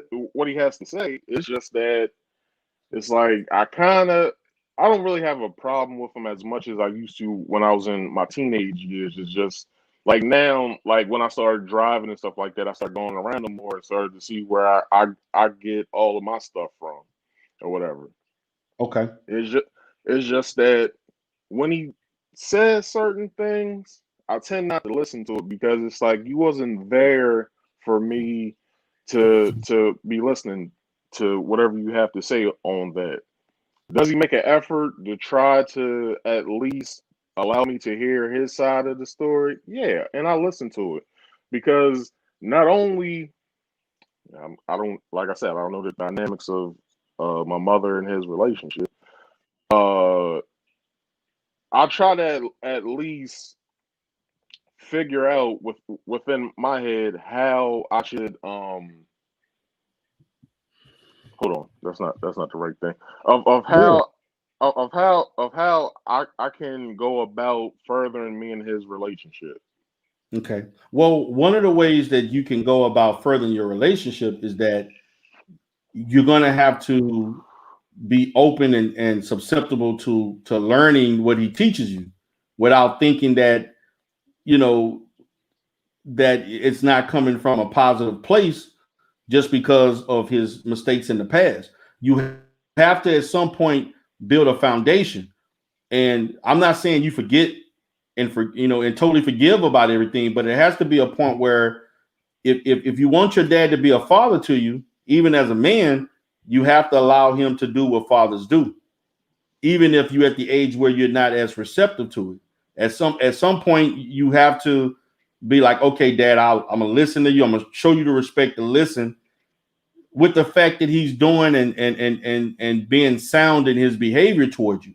But if you continue to bring the resentment into the relationship, you're never going to have the type of relationship that you all can have, Right, because you're going to always, because once he says something, let's just say he tells you information that is actually right and is beneficial to you, but you refuse to receive that information because the fact that he didn't go to your basketball games or your sports and other things that he may have missed.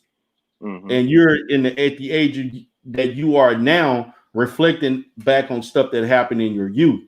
Well, see, if right, that consistently occurs, then the relationship will never be where it could be at that point, because we're going to always revert back to the past instead of right. looking at, okay, I understand that you made those mistakes and so forth. I'm not saying I'm going to look past it, but I'm not going to allow it to affect how strong a relationship we can build from this point forward. Right. And so, because there may be things from his mistakes, I'm pretty sure he may not want you to make some of the mistakes he made, or something that he see could benefit you. He has the mindset to want to prevent you from making mistakes that he made. So Hmm. that's like you said, those are things that you are working on. That's a process. And I just would encourage you to be patient in that process, to allow him to, fathers give fatherly advice. Allow him, you can't allow him to be, you say you want him to be a father, but you don't want him to do the things that fathers do. Um, Not in the sense of what fathers do, as a child's growing up, like Well, like as a child, as regardless of how old you are, you're always going to be looked upon as being his a son. child, right, right, Well, I'm not gonna say like a child, like a kid, but as far as his son, he's gonna always view you in that manner. That's never gonna go away. I would say with the whole dynamic of Corey's son and Mm-hmm. Corey himself, Okay. I don't know if he ran his son off from the first time when he was living with him. Okay. Um, but Corey does put his son's business on the show, which is wrong in Yeah, and any I way agree. of how you I throw agree. it. I agree with that. He should not be talking about. And to me, I think that was part of his problem. Why Grady felt the need to comment on it. You know what I'm saying? Right. You know, Corey has made mistakes in his marriage that led to them getting a divorce. Okay, he's already come out and said the stuff he was doing with his wife and so forth. Okay, Right. he even talked about some stuff about not feeling some type of way when he was living in Chicago because his wife is really light skinned, feeling like, you know, like I think she looks somewhat ambiguous and people thinking, you know, he's a colorist or Right. you know, because of his wife being like stuff like that. You shouldn't even be talking about on, but he's On done that. air. But at the same time, Grady, you totally out of line for talking about some sensitive shit about somebody's son, ex-wife, and your friend that's now with his ex-wife. You out of line for that.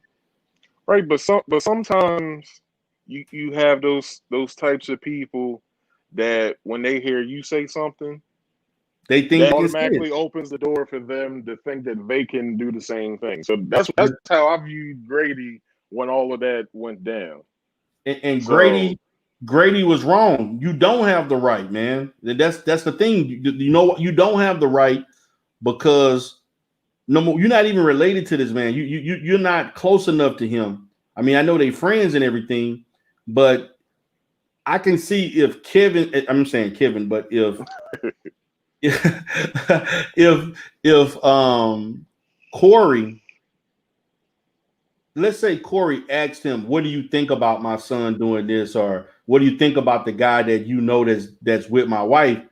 If Corey would have opened the invitation for him to give an opinion, but you know Grady, you know how Grady is. Grady offered up, you know, he always saying some shit. So right. he offered that. He opened up and took it upon himself to make that a point. I would think in Grady's situation, this is only a thought since Grady has his sons. I think Grady has like three sons or something like that. Uh-huh.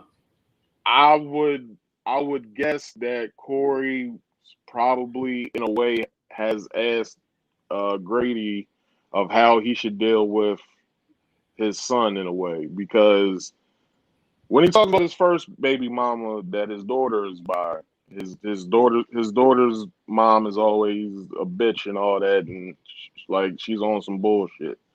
With the Right. second baby mama that his son is by, she's an angel. Nothing really happened between them other than I guess her trying to maybe get in the way of his comedy dreams or something like that. So Okay. they probably had a falling out, and he probably left her because of that reason. Maybe that's just what I think.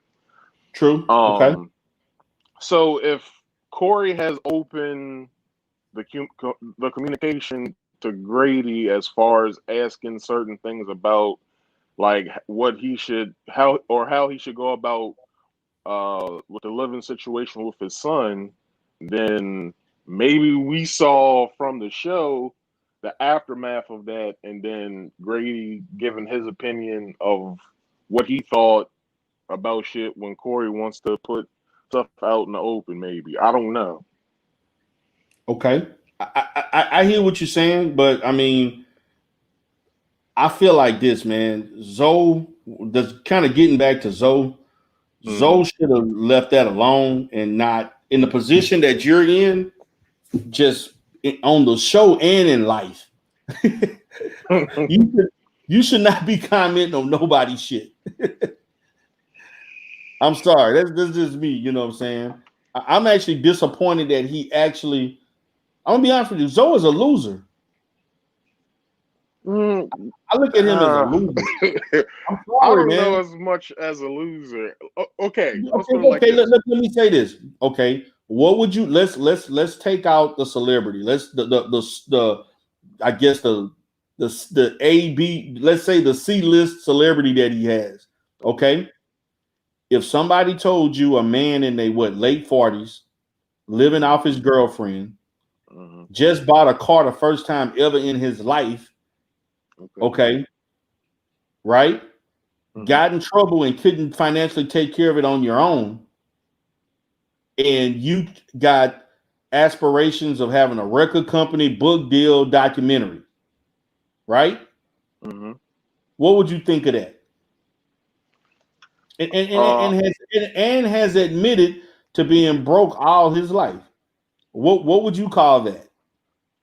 I would say for a man in his 40s that all of that would be pipe dreaming. But Exactly. So but I will go say ahead. this. I will say this. Okay.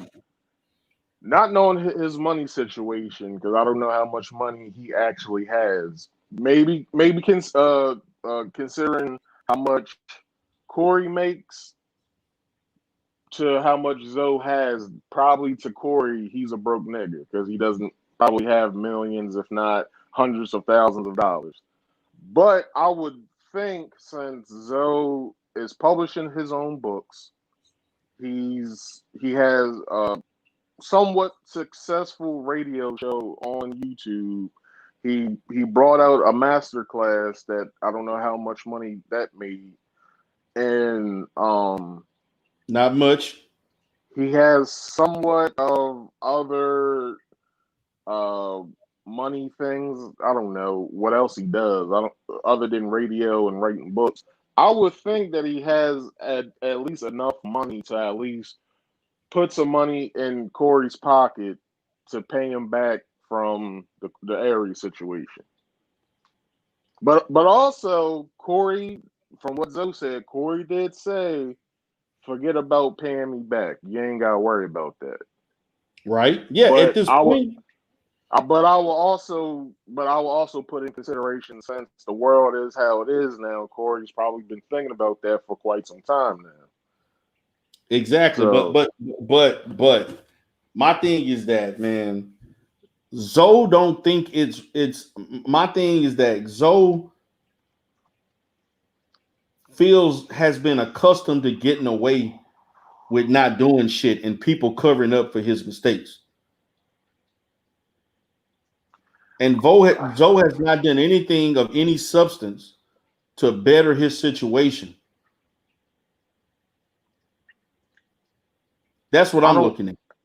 I don't know Zoe personally, but I hear what you're saying.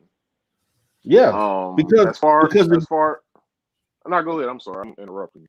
No, I'm just saying, because I mean, I hear what you're saying. We don't know his situation, but I'm just looking at the mere optics of the fact that you and your to me, he just like, for those, as we talk about Lennon Honor, he's another Lennon Honor to me without the kids.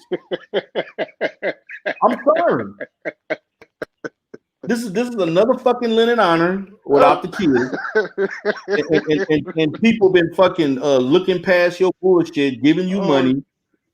And you think that that's okay? Please give me your comparison, yo, for that. I need to hear this. I mean, come on, let's be honest. You lived your whole life. You have 5 children. You went damn near almost a decade without working, and you've been dependent on the money of other people to subsidize your life. You're constantly begging. Hold on with that. And what way would Zoe be? I don't know, living off of Corey. Just give me that comparison. Okay, I'm gonna tell you. Okay, the fact that Corey, again, when they was on the road for hotels and traveled, Corey paid for it, transportation, legal fees. Okay, that's what he paid for. I got you. Okay, that's what he did, and then you didn't even think to have the mindset of paying me back. Even if I told you don't, an honest man would still want to pay somebody back for helping them out. I know I would. Yeah, I would too. Somebody did a favor for me. They like, man, look, I know they let's say they gave me $5,000. I'm like, damn, I understand you said don't pay you back, but just in good conscience, because you helped me out, I'm giving you your money back. Yeah. Okay. I may not be able to give it all to you right now, but by the end of this year, give me 12 months. I'm gonna have that money back. I'm giving you your money back, man. And I want to let you know I'm showing as my boy and everything that I appreciate that you had me like that, and I'm not going to basically, even though I know you told me I don't have to give it back, I'm doing it just because it's the right thing to do. But this Negro here felt like never had that conscience. This supposed to be a stand-up brother, supposed to have great insight on things, talking about the community and upliftment and shit. This guy actually felt like, fuck it. You gave me 20 grand. Hey, I don't have to pay it back. The lawyers called me, but I ain't answer the shit. I ghost you on that shit, and then I bring you back on the channel. Which I think is foul that I just lost my whole thought process. That he ghosted him on the legal stuff. Yeah, I think that's foul. That if that is true, I think that's foul. He did because he told him that Corey told him that on the show, and he did not say that wasn't true. Yeah, Corey did say by ducking all the financial responsibilities that come with it. Yeah, I understand that, and then he came back with he ducked the lawyer thing, but Corey should have known with the whole Aries show not to bring Zoe to that show, because if he knew how Zoe was as far as on the anger management side of the game, he should have never ever had Zoe on that show. Freeze, perhaps, because it was Freeze's idea because of Corey telling Zoe, Darlene, and Freeze of how Aries wants to come on the show, and Freeze told Corey, tell him come on. Let the people see how this fuck nigga is. Because I think Freeze, in a way, has something against Aries. Yeah. So I would think that, in a way, that was foul, number one, with the legal thing. But also, Corey could have managed that show better. And also, Corey could have not had Zoe on that show as well. True. But like I said, man, like I'm looking at it like this. The bottom line is that the guy went out and did some shit for you that he didn't have to do, but he chose to do it, and he looked after you in more than one situation for basic stuff that you could have did for yourself. And then you want to be stuck on principles just because you feel something you want to say and have an opinion. I'm sorry, because Grady wasn't the one that cut the checks. Grady wasn't the one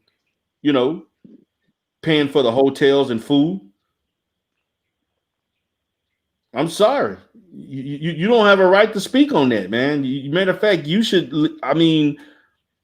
not be talking on air about that. That should be a conversation private. Right. And so therefore, because if I have invested in somebody like that, I would be pissed off, even if I'm wrong. The fact that to me is not the fact, I wouldn't be mad at the fact that you took his side, is that you did the shit on camera in front of everybody. That's what I would be upset about. You didn't have the mindset to look at it like, look, I'm gonna not talk on this, because really, be honest with you, Zoe has no relevancy in that situation. He's not relevant because he number one, Grady and Corey. No, Grady and Zoe ain't really cool. You know what I'm saying? No, I think they're like not best friends, but I think they talk or whatever. Like they're, they hang out buddies or whatever. But yeah, but that was Corey. But you met him through Corey, right? And I understand that dynamic as well, because, but I also see it like this as far as that whole situation. If one of my homeboys introduced me to a dude, and this has happened to me before when I was in high school, I had this homeboy, and he had a homeboy, and then me and that homeboy ended up falling out or whatever. So I looked at it as, well, I've been hanging with y'all for like X amount of time. How you gonna take this guy's side if he's the new guy in the crew? Like how you taking his side over the shit that he did to me? So I just had to in my mind set all that shit aside, and I had to make a decision. Do I still hang out with these dudes, or do I just end a friendship so they can be friends? I just wound up keeping those guys at a arm length distance. Like y'all cool with that guy. I'm not saying y'all can't be cool with that guy, but like don't bring that fuck nigga around me because you know what's about to happen. Exactly. So it happened the way it happened. So I had a couple of people that sent me emails wanting me to give my review on that topic, and so I decided to go ahead and because I usually don't comment on social media beefs and things like that, but unless I just felt like since people wanted me to give a take on it, and I'm looking at it from a solution orientated circumstance, and as it relates to how this issue can be resolved. And I feel like the way it can be resolved to me is that they go their separate ways and that Zoe pay the money back. And Right. don't be in a situation where you can harm each other. And if you don't want to help each other, that's fine, but don't harm each other and move on. And And as grown men, in your stance as a psychologist, how do you view everything that happened? I've been wanting to know that since you stated you wanted to do the show. I think you said like last week, if not like 2 weeks ago or something like that. uh-huh. I've been wanting to hear what you had to say as far as like on the psychological side. As a therapist, as far as from both perspectives, Mm-hmm. the way I look at it is from both perspectives. When I deal with conflict, my job is to be as objective based on the information that was given from both sides. And so the way I'm looking at it from Corey's side, and I'm looking at it from Zoe's side. In a therapeutic situation, if I had two people um, articulating their issues with one another, I would try to attempt to use strategies to help them be more empathetic, not about what they feel is right, but to understand what the other person is feeling. You see, when you saw them acting the way that they were acting on stage, they were talking to each other, but they were not listening to each other. What Right. you saw was two men wanting to just basically what Corey was doing.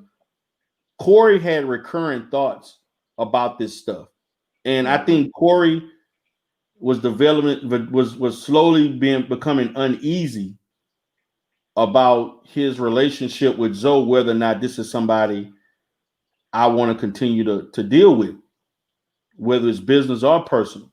And I think he had struggled with that, but he never had the opportunity, or he felt that was a situation that would make it easy for him to express his thoughts. So this has been going on in his mind for over 3 years. Since that, I think since that there probably was stuff before the Aries Spears thing, but this is a conversation that he probably been wanting to have for years. But he felt that he didn't know how it would affect their relationship or the business relationship. And so he didn't see that there was let's say, an environment that would make it easy for him to not feel guilty about speaking his mind. And Right. then from Zoe's standpoint, Zoe felt like, from a perspective of, I have the right to speak my mind regardless of what you did for me. I'm gonna speak the truth no matter what. And in that way, he's partially correct, but he's not correct in understanding the timing of it, because he didn't have to speak his mind. He could have kept quiet, and the way he did things was wrong. It wasn't Right. the fact that he disagreed, is how he said it and when the timing that he did it. And so when Zoe took it upon himself to take Grady's side, then that created the environment for Corey to tell him what's really on his goddamn mind. And then when Zoe did that, it validated the apprehension that Corey had about him as far as continuing their relationship. It validated that. And probably before that happened, he was on the fence about him. But when Zoe showed his colors, it validated that this is not a Negro I need to be dealing with. Obviously, he don't appreciate the things that I've done for him that I didn't have to do. And in all of that, you go on camera taking somebody else's side over somebody that has done things to help you. And see, Zoe didn't understand that. I'm not going to say he hurt Corey, but he really disappointed Corey. Right. He don't understand that he thinking, well, I'm just going to say the truth and what's right is right and I feel this way, and no, it's more than just that. The variables behind each person that's involved, it's a lot more complex than who's right and who's wrong. So when these things came to the forefront, nobody listened to each other. It was poor communication and anger on both sides that led to them saying the things and doing the things that they did. So as a therapist, I'm going to help each person identify the poor communication patterns that they had, but also in that we're going to have to do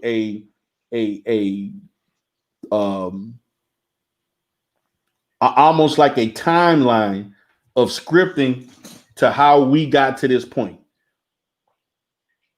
And to me, be honest with you, when we look at that, it's going to go down. It's going to basically consist of Corey financially investing in Zoe, and Zoe constantly taking and taking. Do you think there was anything different from what Zoe said from what Darlene was saying? Because Darlene basically stated the same thing to Corey about Grady. About what? About Grady? Yeah. About the whole putting his business out on the show or whatever.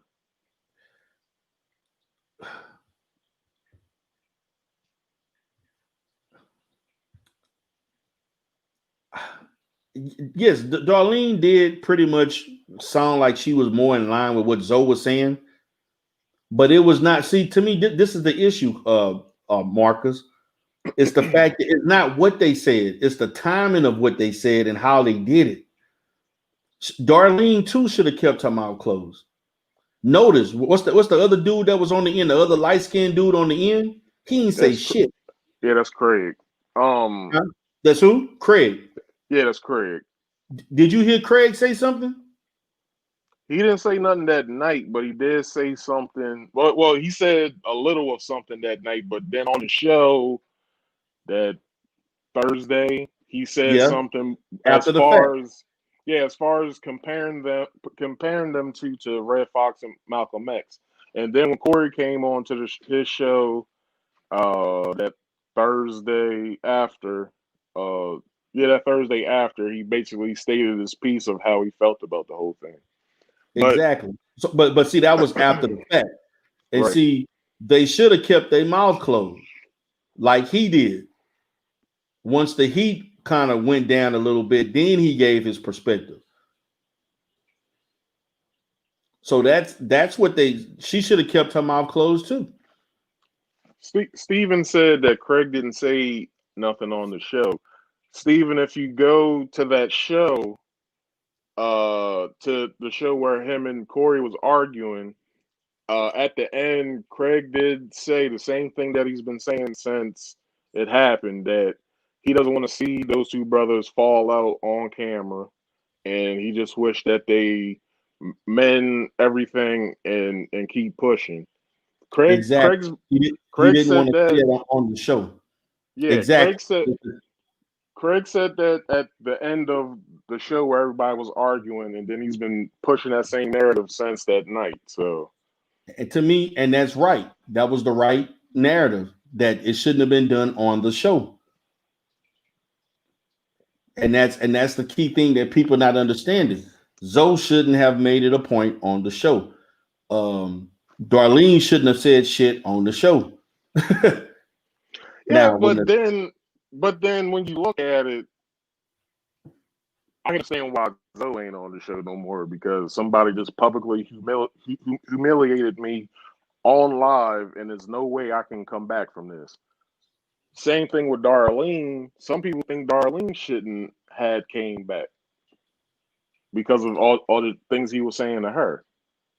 true, but Now, she did.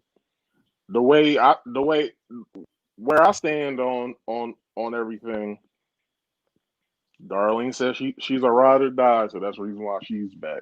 And I understand why Zoe hasn't came back at all as well. So, but you know what I mean? I'm trying to compare a woman to a man, and there is no comparison from that. So Nope. So my thing is that, I mean, that's what Darlene chooses to do. I mean, but again, the atmosphere of discussing what they discussed was inappropriate. Those were offline, face-to-face meeting, group meeting, crew meeting, one-on-one, not saying that online. Even if Corey did open up the doors to things. What's up, Crystal? How you doing? Even if he did, that don't give you the right. You should show some discernment, knowing when. Again, it's about knowing when to be quiet, knowing when to talk. I'm not going to talk about nobody's personal business, even if they brought it up. I'm not giving no opinion of nobody personal anything unless they ask me to. And if they don't ask me to, I'm not saying one word. But they took it upon themselves to say what they said. so basically, they chopped their own heads off. Yes, In they the did. They situation. basically chopped their own heads off just to have an opinion when the opinion was not asked of them. And they should have just kept quiet and let Corey be Corey until it just die off. But they chose to want to give their 2 cents. And then Corey responded accordingly. And And so my Steven just said, but Corey does push buttons on the show. He does. yeah, but even if he does push buttons, that don't mean you still talk on his private business. Right. Like, there's no excuse of what happened. Like, I'm not trying to be on one person's side, because I listen to both people's shows, because Yeah. both of them has helped me in a sense of learning something and getting through something. So, I just hope that somewhere down the line, Corey and Zoe mend all of this, so the 5150 nation isn't split like it is now. Because some people were taking Zoe's side, some people taking Corey's side. So Well, I mean, it wasn't going to last forever. Obviously, if it didn't happen now, it's going to happen sometime down the line. So, to me, I think it was going to be inevitable because what they showed is the poor communication that they have with one another. It basically just displayed itself amongst everybody in real time. So something was going to happen. Then you got to understand, Corey was going to stop supporting him on shit. You know, eventually he was going to say something about his money. right. So that was, if it didn't happen this year, it was going to happen next year. It was going to happen sooner or later. What's up, Steven? I see you came back. Yeah. Yes. I was just gonna add because I was in the chat typing some stuff, but I was just saying that see, the thing with Corey is, and the way what I was saying is that Craig said almost went as far as you should have went in terms of of saying something on that. He didn't go. He kept it very surface level. He kept it. I just wish that I look up to you guys. I wish I hope we can mend this. It's, kind of like disheartening. See this type of thing happening. But he didn't go into the personal side of it like D and Zoe was. He didn't get into the Grady shit and the specific part of it. Right. He just kept it very very surface level, like very we let's mend this type of thing. That's really all he said. So I wouldn't really say that he said anything, because what he said was nobody could take offense to what he said. Is all I'm saying, Right. But in regards to the show, though, I think that in terms of being able to stay on the show with Corey, you have to be able to submit to Corey's personality somewhat. You have to be, Corey's very headstrong, and he's going to see things his way, his perspective, and he'll nitpick and he'll nudge and he'll try to, get you to have, these conversations. It seems like they don't want to have on the show, but I think it takes a certain person where you just have to stop at a certain place with him and let him continue and do his own thing, because at the end of the day, it is his show. Exactly. So I mean, he is the reason why 5150 is there.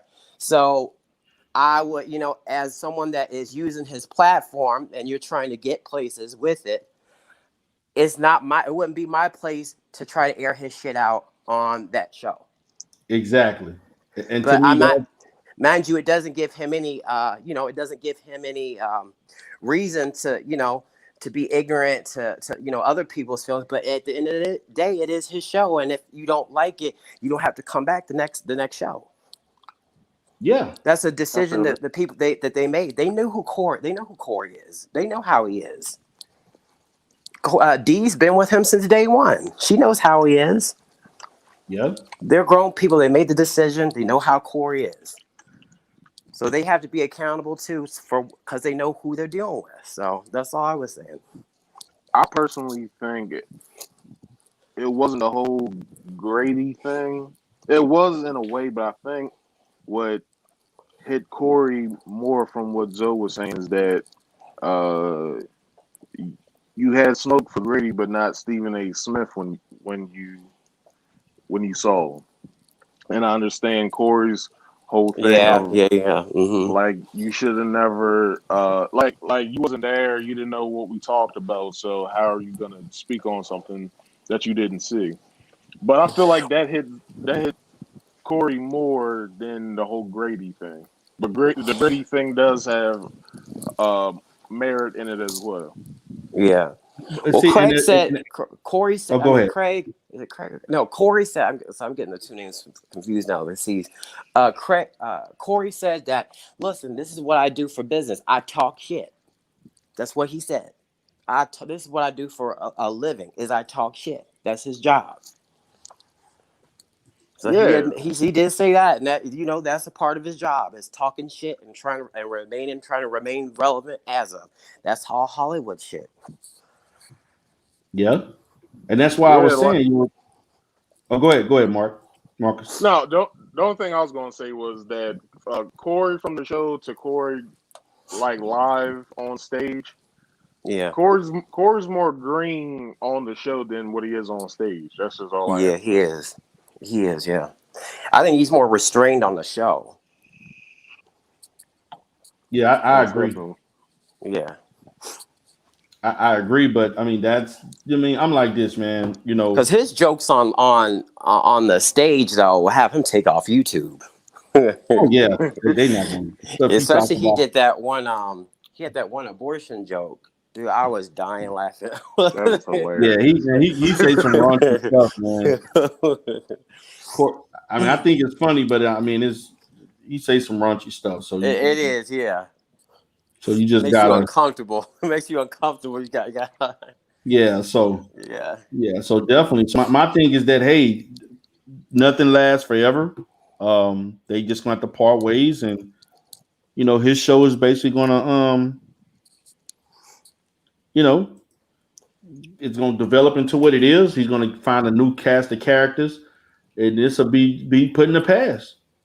Well, you don't need to find a new cast of characters. I mean, the only person that would be missing is Zoe. I mean, Dee's gonna stay there regardless. Dee's probably been through more shit than that, and we might not have heard of it, or she might not have made that big a deal with it on the show because he always is. He always fucking around with D.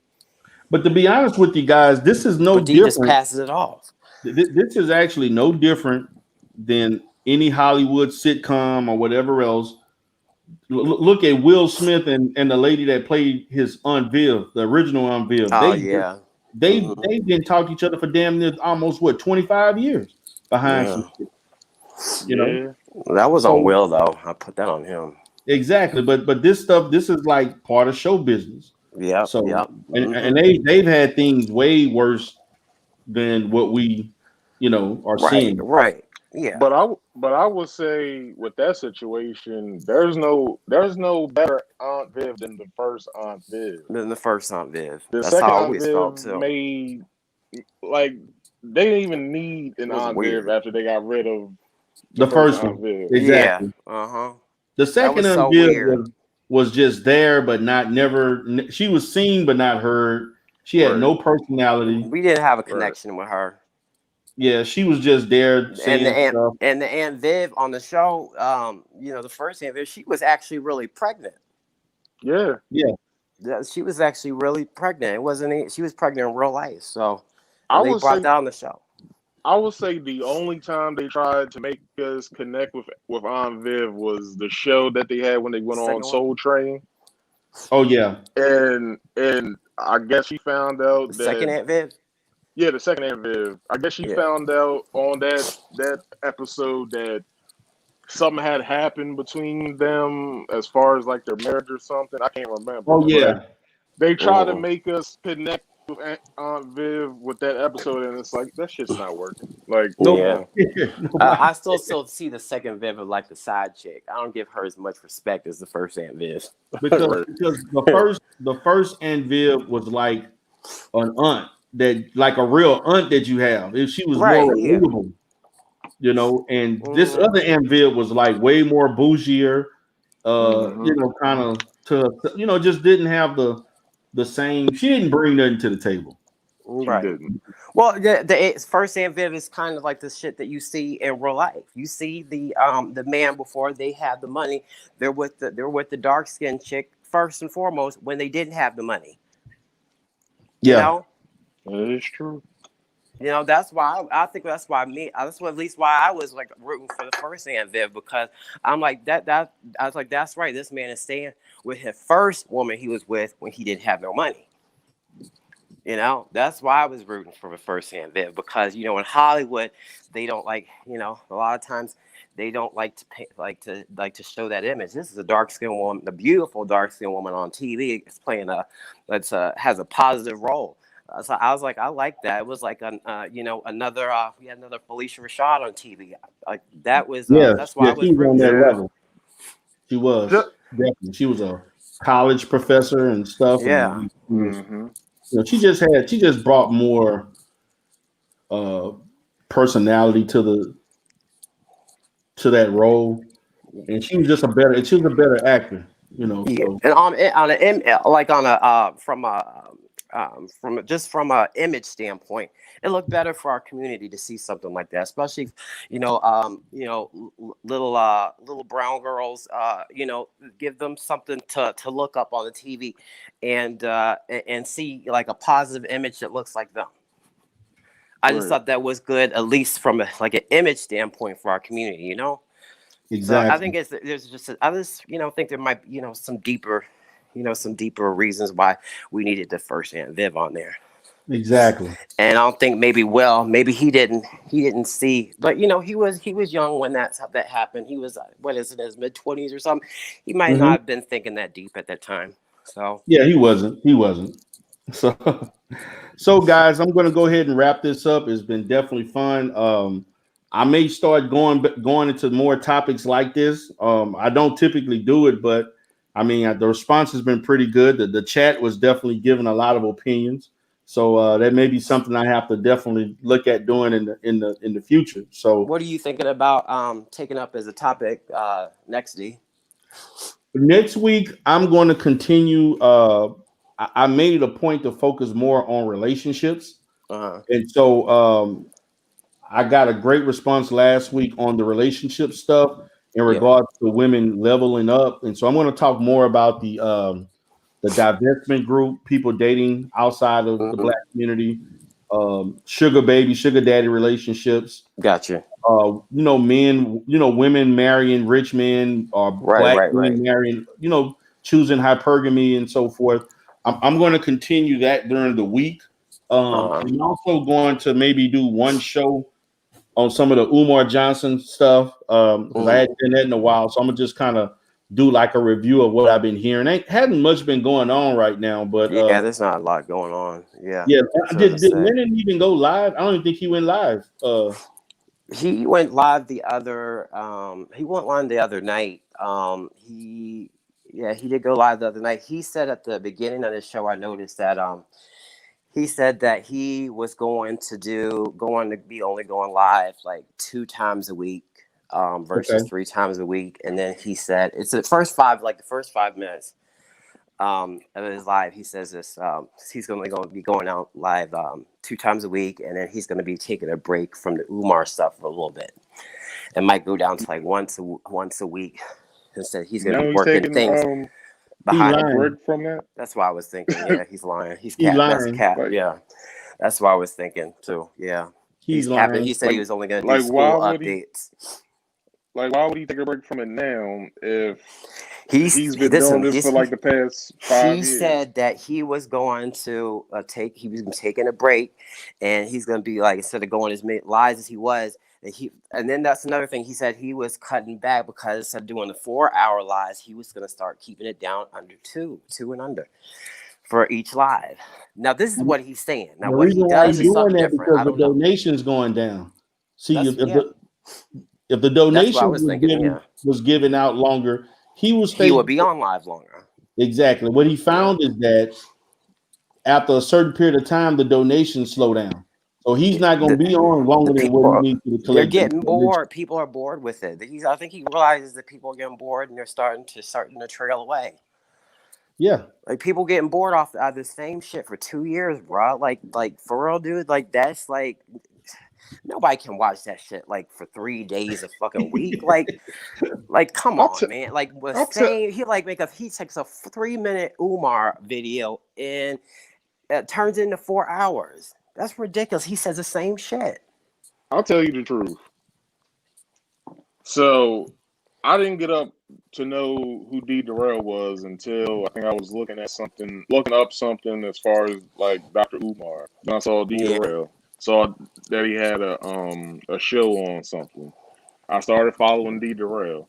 Then D. Durrell I used to do uh, panel discussions with people who didn't like Dr. Umar. And I'll be very frank. I stopped following Umar as far as like a supporter when he um made his social medias and he was going crazy on social media. Yeah. He was I doing was a As lot I of did like the I did the as same far as thing. I stepped away from like being in support as well. I was kind of yeah, like as at that far point as I wasn't like speaking outright about it. You know what I'm saying? Like I wasn't like outspoken about it because I'm not gonna like trash him. But I did the same thing. Like I just kind of stepped away like from that point. But I'm sorry. Go ahead. yeah, because with him having beefs with Sarah and Seti and all that, and this is like way before he had the beef with Sonetta back in like 2011, and right around the time when I started getting That was into way back. the knowledge itself in 2010, the first two people that I connected with was Umar and Sonetta, but it was all because of this guy named Natural Tahuti, but he's in jail now for something. I don't know what he's in jail for, but it Mhm. was those three people that got me to thinking about researching more of knowledge itself. But as soon as Umar got his social media pages, that's when I started seeing him doing all that crazy stuff. I was like, all right, I'm out. I can't deal with this with him. I said, you was cool without it because you was mysterious. Nobody really knew much about you other than people in the community. But you doing too much right now, my dude. Like I can't look at this. Exactly. So, right. It was a little bit of contradictory with what we're talking about when we're talking about black boys. You have to walk. You have to walk. By example. Right. We have to see you walk by example. That's why we are getting on Lennon about walking by example, not just saying it, but make sure that you live in it. Exactly. That's true. So yeah, so I some of the other guys, they're slowly doing some other things too, other topics and so forth. I know like TC going more into the politics, Poetic Flacco going into more of the simp stuff and different things, and he want to go into some other sectors and stuff. But we still going to come back to things, but we just not going to do the more consistent stuff. We just going to, when we feel it's necessary or something crazy happening, we comment on it. So that's kind of where we're at on that. So I'm probably going to do maybe one Umar. I didn't do any Umar Lennon honor videos this week. I may do one or two next week, but I'm going to be focusing more on relationships and improving or talking about dysfunctional type relationships. And then I may talk about stuff that's more like current event type stuff that people can definitely relate to. And that's a good thing, because that shows like a healthy mental response to things, instead of not just talking about the same thing over and over again, making each live about the same thing. Yes. You moving on and talking about other things that people and not just having one track in terms of one subject, and it's on repeat. Exactly. And it shows like who really has the higher ground here. True. That's true. Because you're not keeping on the same damn narrative over and over again. It gets tired. That shit's tired as hell. Nobody wants to hear all that shit. Exactly. You're right about that. Like, we got a lot of other stuff going on than that shit. True. That is so true. So, guys, we're going to go ahead and wrap it up. Any last words from anybody? The only thing I gotta say is thanks, D, for having me on your show. And if there's anything else I can talk about with you, as far as whatever topic you do, I'll see if I can come on and see if I can put my 2 cents in. Yeah, definitely, man. And if you got any, and also I'm going to go ahead and put my email address up. If anybody have anything they want to talk about, just this particular topic came from a longtime subscriber of mine that wanted me to talk about it. So this is my email address. If you want me to speak on something, hey, just email me and I'll be more than happy to make it a topic. So, and hey, D Durrell, I'm going to be doing something on my channel a little bit about in terms of a little review and like my little synopsis on that stuff I was showing you about the queer kid stuff. Oh yeah. I'm gonna do it on my platform because I don't want anything to I don't want people to be going onto your platform. So I want to do it on mine. So if you I'm gonna send you an email or when when it works for you. But I'd love to have you come on and speak on a few things if you don't mind. Yeah, let me know. Have your input from the psychological point. Sure. Yeah. Just email me. Let me know, man. I'd be more than happy. Man.